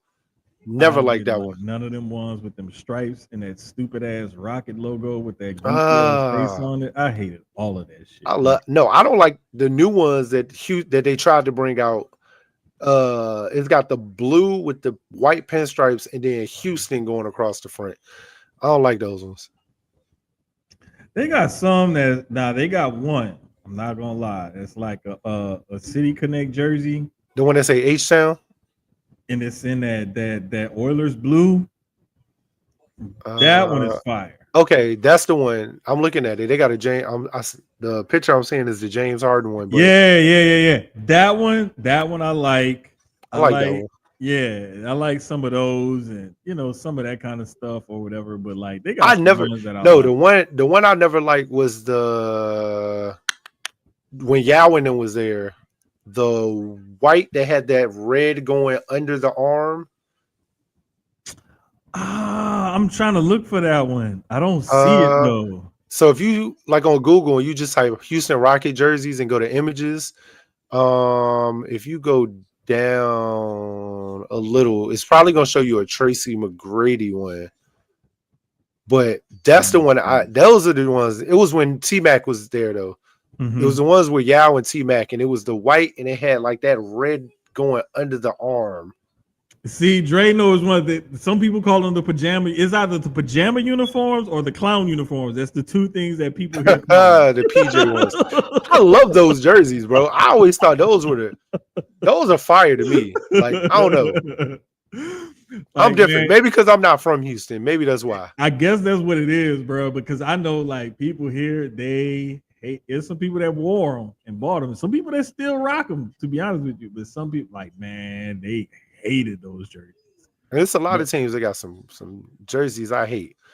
But yeah, like when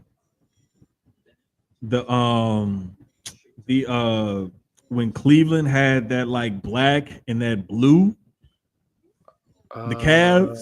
When they had that black and that like that baby blue color. I know what you're talking about. I was like, what did y'all do? Y'all had the orange and blue. That was perfect. Yeah. The one that had the blue like lightning bolt going across the chest. Bro, that shit was terrible. Terrible. I know exactly which one you're talking about.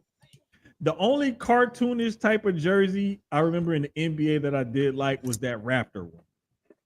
You know what's crazy? That was what I knew Cleveland for the longest time was actually that one. That black with the blue with the orange was too nicky to me.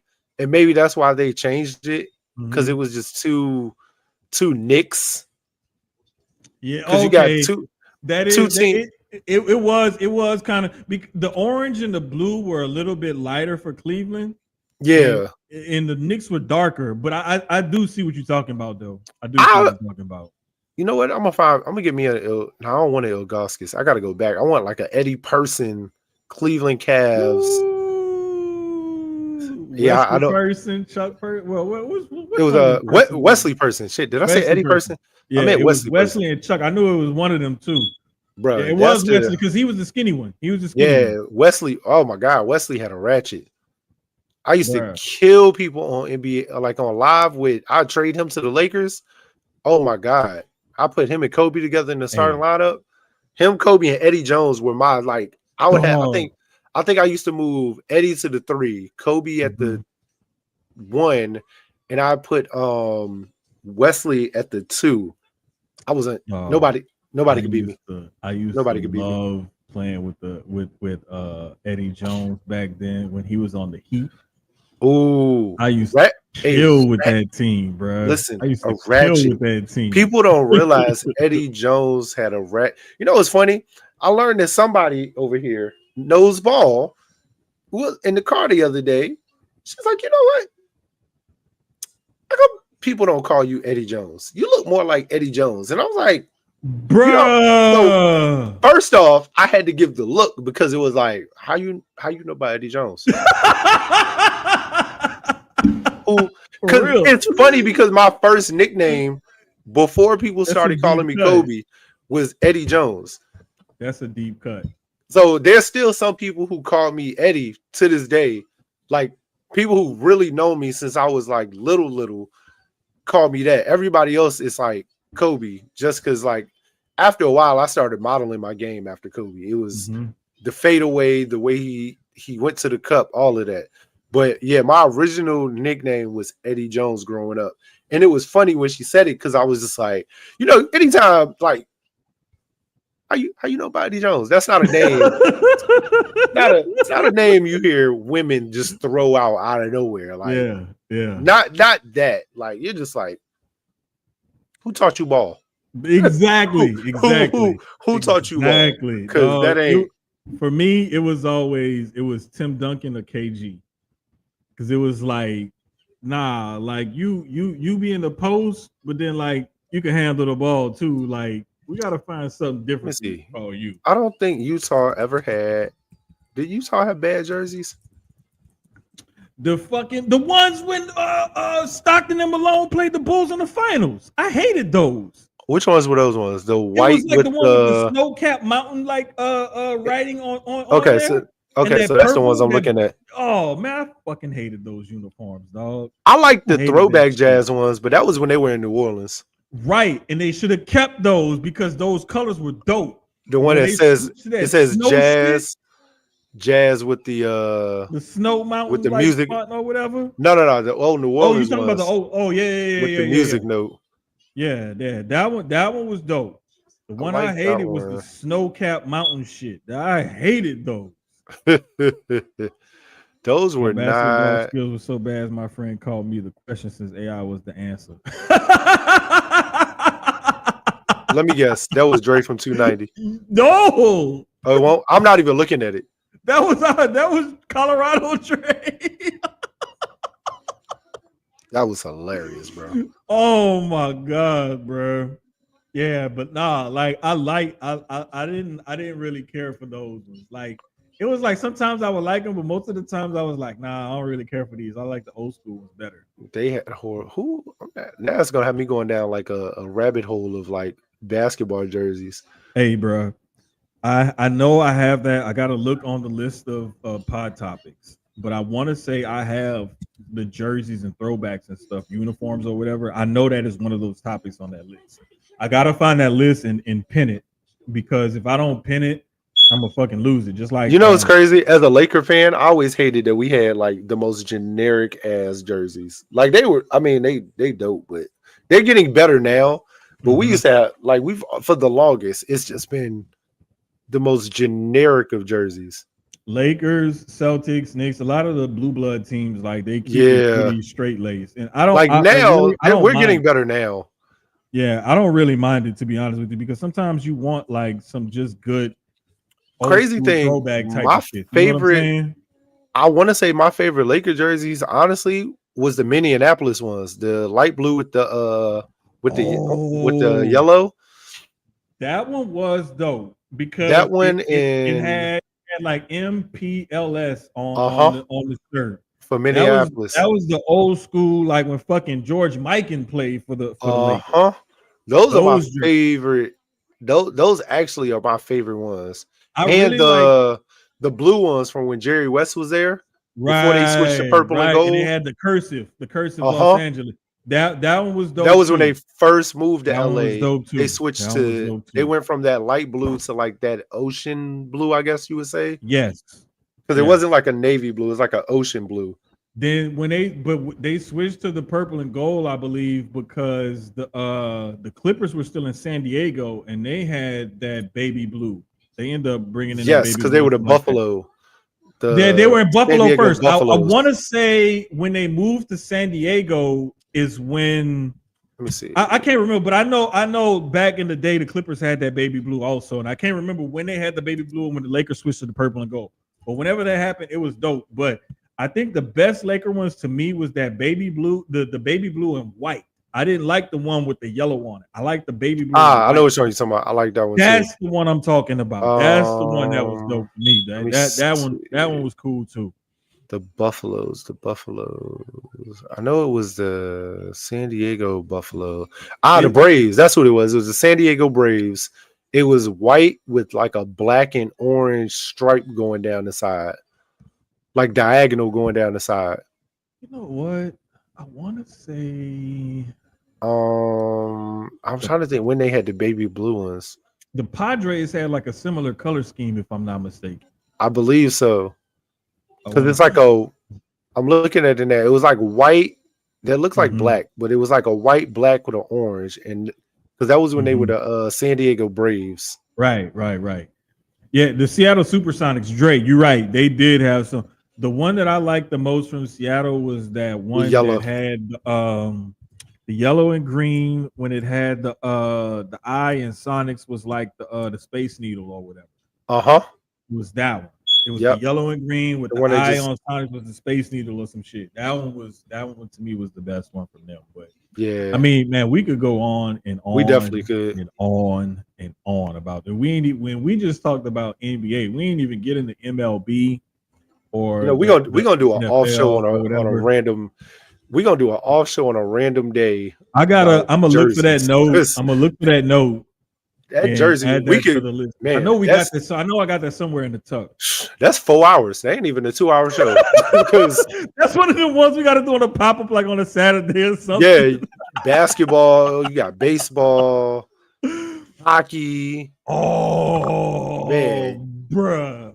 It was Some funny. of the hockey and Bree- sweaters are some of the coldest ones. Me and Breeze were talking about old race car paint schemes the other day. My Like favorite one is the old school. The two that I like the most. Well, three. I'll name three, and it's because three are most popular drivers. The light blue Richard Petty STP. yes, sir. Yes, sir. The Classic. original rainbow DuPont Jeff Gordon. Ooh, I still got that and jacket somewhere. The black Dale Earnhardt Sr. You know what's crazy? Those three were like those are like my favorite three. So I love the first two I'm with you. That Mhm. Earnhardt, I do love the black because whenever I Mhm. create a driver, I always go black car. The Mhm. Wrangler car was my favorite one though. The blue and yellow Wrangler that he had right before he went to the yellow with the blue. That was my favorite. That was a dope color scheme. I'm not gonna lie. Something about that one that was just oh man. I guess really what it was. And Dale Jr.'s that classic red Budweiser. Oh, Yeah. bruh. The reason why I went with the black Dale Earnhardt is because I specifically remember the base color was black on that jacket. And you had hints of like a lot of white and red, and you had a little bit of blue in it, and something because of the Goodrich. So it was like you had it was black with a little bit of white and red, and you had a little bit of blue here and there. And it was like that was at the same time when like Jordan and the Bulls and Jordan was getting popular with the red, white, and black. So it was like he had that going at that same. So it was. And when it fit like I just watched the documentary, and it was funny because how they said it. That car, once he got it, it fit with that persona of him being the intimidator, him being a banger, the way he drove. It all went together. It was just you saw that black car come in. It's like you knew it was business. And bro, you can't like it was like when you get a wrestler who has the perfect like name, the perfect gimmick, catchphrases, gear, moves, like when a wrestler puts it all together. It was just like that with Dale Earnhardt Sr. when he had the Intimidator name and he went to the black car and the like that was just like it was like the perfect marriage between everything. It was him, his personality, his driving style, the name, the color scheme, everything went together. And he had the perfect sponsors. He drove a Chevy and it was like Goodrich and like he just had everything that was working for him at that time. Like it was like the perfect marriage of everything right there. And it was at a time when, like I said, when Michael Jordan and the Bulls were running things and the red, white, and black was really huge. And so it all just like took off like around the same time or whatever. But man, listen. I'm gonna set this show up because I'm gonna love that one. That's gonna be we're gonna bring a couple people in for that one because that's gonna be a fun show. We gotta pull some pictures and graphics for that one too. Yeah, Yeah, Get the definitely. links and everything ready, because a show like that, you got to have the visuals, and unless you Yeah. have the visuals, it ain't gonna work. So Especially unless you know, like how we had like Dre in the chat, he was with us. But for some people that aren't, you got to see it so you can understand. yeah, But you really got to see it, because like some people not gonna understand why the old school Tampa Bay Bucks creamsicle jerseys oh my and God, whatnot. I feel like getting up. No, The I'm not gonna old do it. school Broncos orange and blue. Yes, Old school yes. Seattle Mariners, like the early '90s, Seattle That Mariners, with that light blue and that that dark blue. seafoam green, I think it was. Yeah, that I couldn't think of that green, Yes. but that green, it's just certain ones that just hold I a still different got place. those I still got those Griffies. That black, the black white with the seafoam green. Oh, for real? My favorite, the best Griffey, in my opinion, and damn, Junie not here no more, but I know he'll say that might be the best Griffey colorway ever. Like I think so, because everybody loved that colorway. that Everybody, seafoam green was just so right? hard. And it wasn't even like real prevalent on the shoe. It just had enough of an accent a to hint where of it it just stood out. popped that shoe. It popped that Yeah. shoe. Yeah. But man, listen, we didn't entertain y'all for damn near 2 hours. I'm tired and I got work to do. He's tired and he got work to do. So I ain't got no rant this week. I ain't got one this week. Everything's good, man. WWE pissing everybody off, but I don't really want to rant about that. I might wait till next week. I gotta wait till more of the stories are coming out. Right. It seems like every day something new is popping up about it. So and I kind of said my piece last night on Gress show, because I was like, the thing that people love about me is the same thing they hate about me with my sports takes and whatnot, because when it comes to wrestling, it's a business move. Yeah. It's a business move. And if you look at it like a corporation and how a normal sports team would operate, and it's a lot of the older players. I mean, it's just like when Peyton Manning hurt his neck and he could still play, but was he worth what the Colts were paying him? They didn't feel like it. They wanted to move forward. They parted ways. It was a tearful press conference. Him and Jim Irsay both cried. They didn't want to do it, but they had to do it. JJ Watt had the same kind of departure with the Texans. Same kind of thing. Emmitt Smith and the Cowboys. Like, we've seen this play out time. Jerry Rice played for the Broncos, the Seahawks, and the Raiders before he finally was just like, okay, I ain't got it no more. Oh, you know what? I do got a rant. Just real quick, since we on the topic of wrestling. I've finally come to the realization that Tony Khan's a dumbass. After watching Mariah May, I don't even need the ether for this one. It's short. How did you know I was going for? I knew you were. He's just a dumbass. Who shot you? One of the two. Look, he's just a dumbass. Like, but it's like he's a dumbass on two different ways, because on one hand, when people's contracts are up, that's different. Like, you don't have to renew. It doesn't matter how much money I'm throwing at you. If you don't want to be here, you're not going to stay. So on that part, he's that's business, like you just said.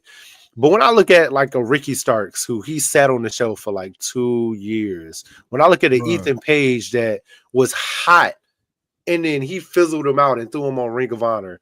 When I look at, and Ring of Honor is not what it used to be, so it's not like it's a good move. And I'm just like, bro, you had it. You had a Jade, who also, again, contract was up. She wanted to leave. Again, Mariah May, like, he's going to lose a lot. Same as WWE is going to lose people. And the great thing about wrestling is there's more than one option. So you might not see him here. You're going to see him here. People are mad about the potential Karrion Kross contract expiring. More than likely, we're going to see him pop up in AEW this time, maybe TNA or something like that. He's a dope talent that's definitely going to land on his feet. I don't think R-Truth is done. He might just say, you know what, this is it. I love for him to go through TNA just to still be in WWE. So that was more of my rant. It's just like, damn, Tony, you stupid. But then I also got to remember it's still a business, and he's still stupid though. And that's the only thing that I have too. Is just a business decision, man. Like, The And is same that the thing like reason? what Dre said about the WrestleMania away from those. It's a business decision. That As much as I hate it, because have they announced that it's going going to be in Vegas, or they still haven't said? they haven't said anything yet. I know the rumors were that it was going back to Vegas Yeah, again. that's the rumor, but who knows? No, the reason The Rock is gone was it is business. Totally, It's business. the Rock part was business. He Business. popped up for business. It was at the time of the merger and the height, especially And this Mania was the height of exactly. Let and me then tell you something. That whole I gotta find that tweet about the tickets that were sold for Elimination Chamber, but it was a tweet from January when of people I thought he was believe showing up. WrestleTix. I think I gotta look up the account, but there was a tweet in January that showed how many tickets were already sold for Elimination Chamber. It was January, February, or something like that. Anyway, it already showed how many tickets were sold for that show, and it disproves that theory that The Rock said that dude over at TKO, the agent guy that started or whatever, whoever that motherfucker is, I can't remember his name. Ari Emanuel. Ari called me because they needed help selling tickets for Elimination Chamber. That's bullshit. Because if I find that tweet and I retweet it again, I'm gonna look for it. Shows that I want to say capacity was like around 16 or so thousand for that arena, and had already had like 12, 13,000 tickets sold. So it's bullshit for him to say that, oh, they needed me to help sell tickets for Elimination Chamber. That's bullshit. Nah, I think it was a creative dispute between what they wanted to do, how they wanted to handle things, blah, blah, blah, appearances and stuff like that. yeah. And that's what happened. And he just gave like a somewhat save my face, but politically correct answer as to why he bowed out of everything. And even from last year's Mania going into this year's, last year it was wiping away the taste of Vince and trying to like clear themselves of all of that.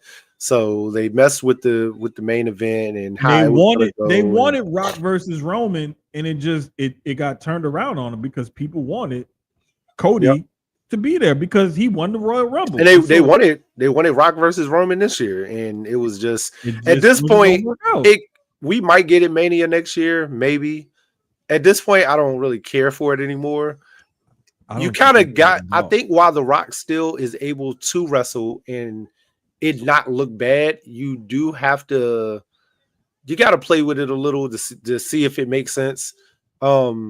Kind of like a passing of the torch thing, but we don't even got Roman for too much longer. If you want to be honest. No, and the thing is I believe that ship has sailed. The time for that would have been last year at 40 in Philly. And because Rock is doing way more movies, he's another year older. He's not getting any more fit, and he's not getting any more fluid in the ring.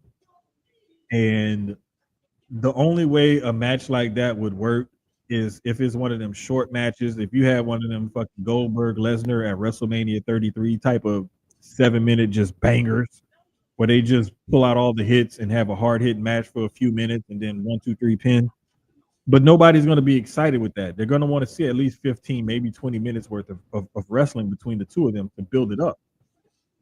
That's why I don't think we're ever going to see that match. The ship has sailed on that. Rock don't even need to come back and wrestle no more. Maybe make some appearances or something, talk some shit, do your little hits and all of that, and that's it. That's it. Well, we don't need him in the ring, right? And that further goes to my bigger point, like I've been saying, is that it sucks, but it happens in wrestling just like it does in sports. People get old, they get more expensive, they're not as good as they used to be, they can't perform like they used to. And even though in wrestling, you can go a little bit longer than you can in football, basketball, baseball, hockey, tennis, what have you. Still, like they say in wrestling, everybody has a bump card. You only got so many bumps left on your card. Yeah. After a while, your body just starts breaking down and you can't do everything like you used to do. And John Cena himself has said it, like he knows he can't wrestle like he used to wrestle. Mm-hmm. He's just here to do his retirement tour and call it a day. Yeah. And he knows that, and he's admitting that. And he's like, hey, look, I can't do this shit no more. Yeah. But it's like, we just got to accept that. And I think wrestling fans are the ones who have the hardest time accepting that it's time to move on for one reason or another. Yeah, because this R-Truth stuff has been, I think it's the way everybody perceived it. Because they're pretty much going to let them sit at home and just ride out the rest of his contract. Yeah, and I don't think he has like months. It's like 2 months. It's like a week, a few weeks, a month, 2 months, something like that. It's not a whole lot of time he has left on. I think the Miz is the same. The Miz might have a little longer. Karrion has like 2 months or so. The thing is, though, a couple other people need to get it right. R-Truth was not released. A release is when you still have time left on your contract. So that was his fault. That contract. That was his fault. And you get a 90-day non-compete. No. That was R-Truth's fault because tweet, your contract not getting renewed. No, that was R-Truth's fault because that tweet was more like I got fired today. I'm not even gonna say it was all his fault because he even said it in the same tweet. They're not renewing my contract. He did. But you know how people are. Like that's just like when your girl or your ex send you that long text. How much of it do you actually read? You don't ask me because I'm gonna read everything. Because I'm like, what the fuck are you saying? Like I'm in them first word. I'm responding to the first 4 sentences and everything else is bullshit. No, I'm reading everything because I want to be able to pick apart your argument. I'm petty like that, but that's a different story. But anyway, like we were saying, that's just business. And we got to learn how to accept it. And the thing that helped me learn how to accept it in wrestling is just equating it to sports. And they have to run, WWE, AEW, TNA, MLW, Hog, Reality, whoever. They have to run it like a business. You have to be profitable. Mm-hmm. Sometimes you got to make some uncomfortable, unsafe decisions in order to remain profitable or keep your profit margins where you want them in order to appease shareholders and whoever else. So sometimes you got to make these kind of decisions, and it's going to come from higher up above, but you always going to have that person that has to be the face of it. And because the bean counters at TKO is going to say, hey, we need to do X, Y, and Z, they're going to be like, Triple H, it's up to you to figure out who we need to do this for, but this is what we need from you to cut from the budget. So figure it the fuck out. How you going to do it? And honestly, I don't even think it was him this time. I think it was really TKO went through and it was just like. But no, that's what I'm saying. TKO will tell them like, hey, this is what we're looking for. This is what we need. You make the decision on how to get to where we want you to be. And it's like because those first cuts like 2 or 3 weeks ago, a few of them didn't some of those NXT ones didn't make sense at all. Some of them didn't, but the thing that I keep going back to, and like I was telling Gresh and Highlight when we were talking about it before, I was like, what they're doing is if they don't see you as a potential main event talent, and you're of a certain age and or salary and or have been there a certain amount of time, they're gonna get rid of you because they got to make cuts. Because that Cora Jade one probably was the one that was just like that one. Really? Gigi maybe because I'm like you kept JC Jane. Wait. Here's the thing, though. Here's the thing. JC Jane is actually a decent talent. The one with Cora Jade, I think it was more about her and the mess and shit she would kick up backstage in the locker room and stuff. I think it was more about that. The Gigi one was like, what the fuck? Because she's not old. She's not injury prone or anything. She's a good talent. Yeah, that's what I'm saying. That could have used her. Definitely could have used her on the main roster. To me, Gigi was more shocking than Cora Jade. Cora Jade, I can see was like backstage mess, locker room issues, mess, and stuff like that. Okay, I can see why they would get rid of her. Gigi didn't have any of that, and she wasn't injury prone. She's not old, so it's like, what the fuck? It's like that was the one. That was the one that I really couldn't explain away because it was like there is no age injury concern. There's no mess backstage or nothing like that. Like she's not a huge salary. But my thing is, people shouldn't be shocked by the Miz or R-Truth because I look at it the same way they did Dolph. And Dolph, that's true too. Dolph was a company guy, just like those two. Company guy through and through, appearances, endorsements, commercials, whatever they need.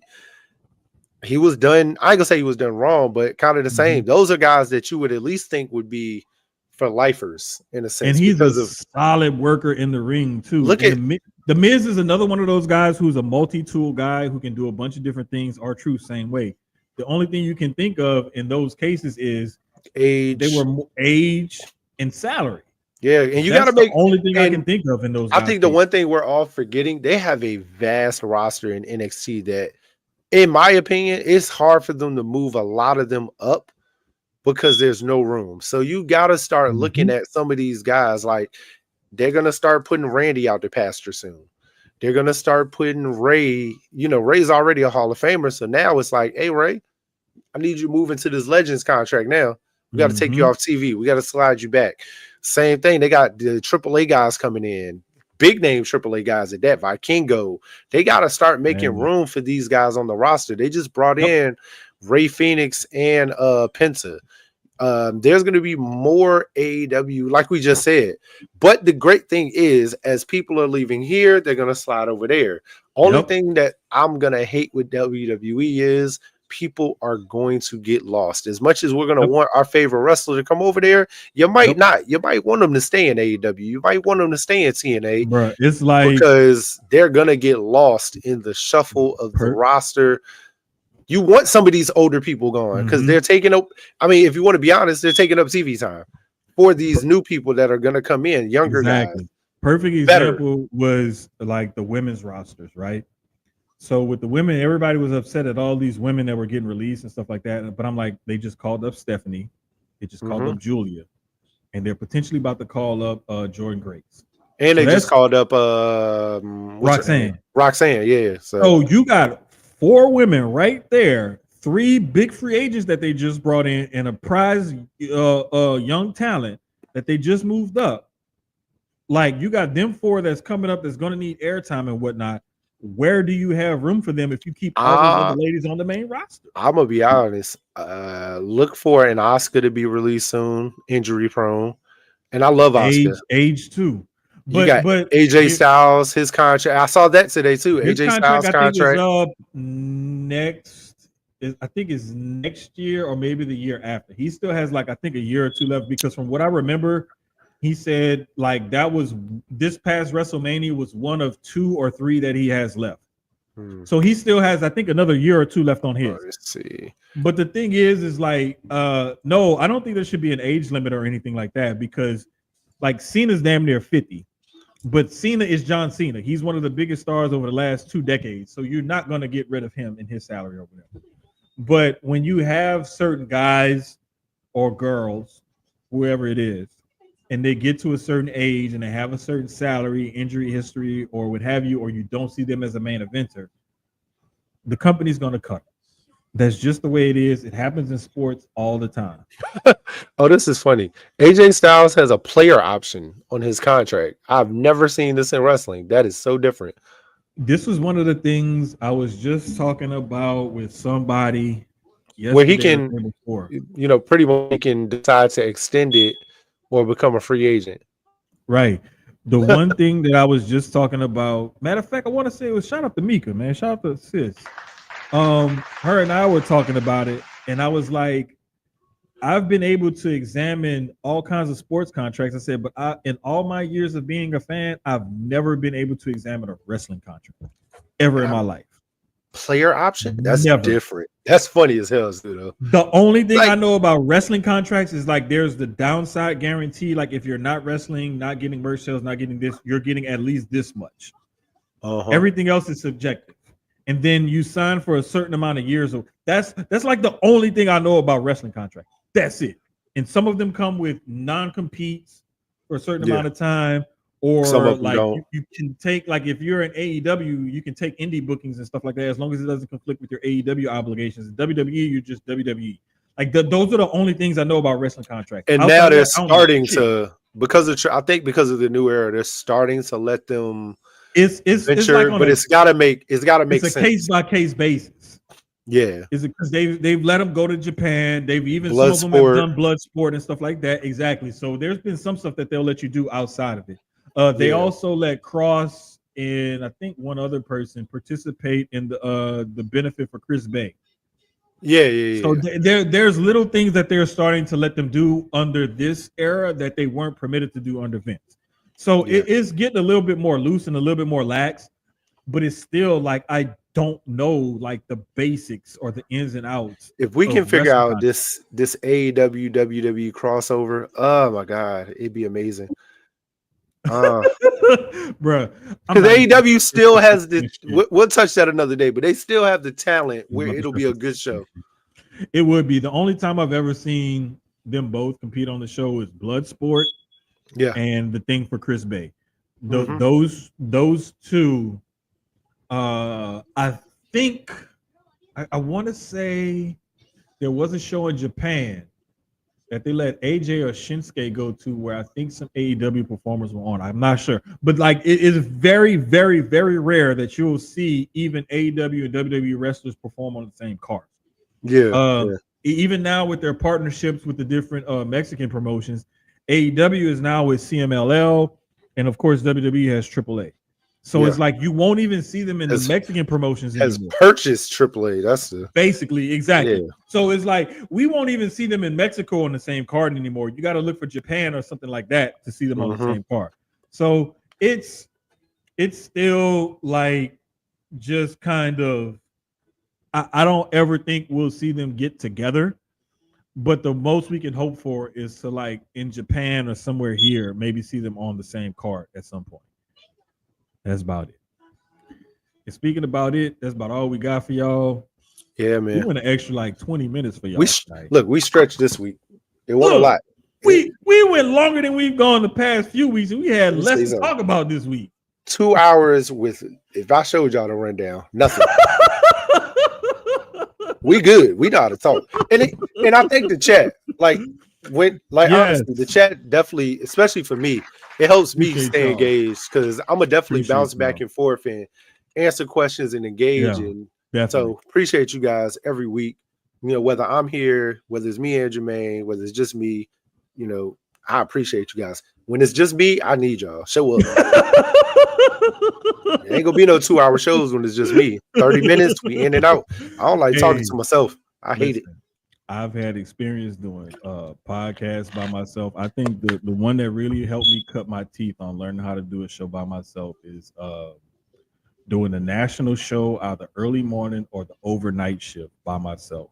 That really, like, and them truck drivers and them third shifters, them graveyard shifters, man, shout out to y'all, because I swear I had like 2-3 overnight sessions on the national show on Yahoo Sports, when it was Yahoo Sports, I believe. I don't think it was SB Nation. I think it was still Yahoo Sports when I did it. It ain't nothing nice, because it's in the middle of the night and you don't know what to expect. You might get anybody that might call, or you just talking, and you by yourself. Yeah. Your producer is like but he have sleep.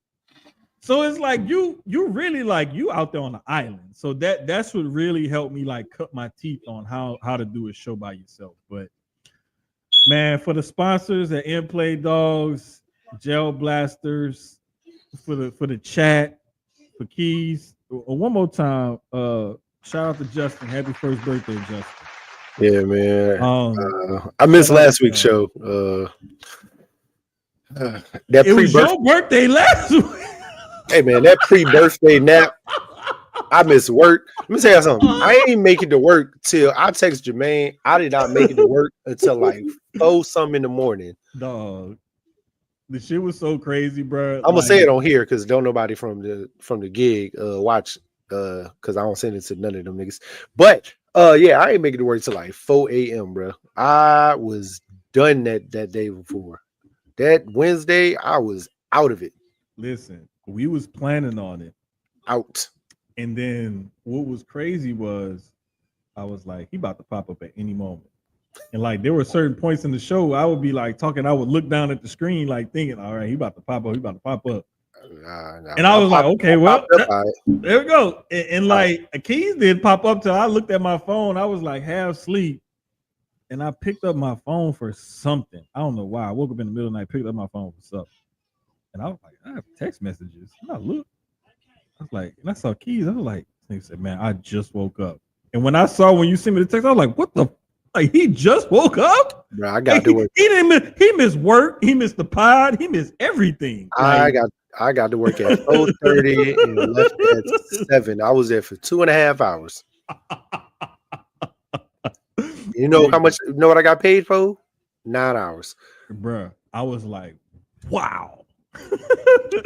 They had no idea, but if they ever watch the show, they'll find out. All right. I know. Well, and listen, episode 79 next week, the March to 100 continues. 21 more shows. Next week, episode 79, Sucio Sports. I can't even end the stream because I keep right clicking on it. There you go.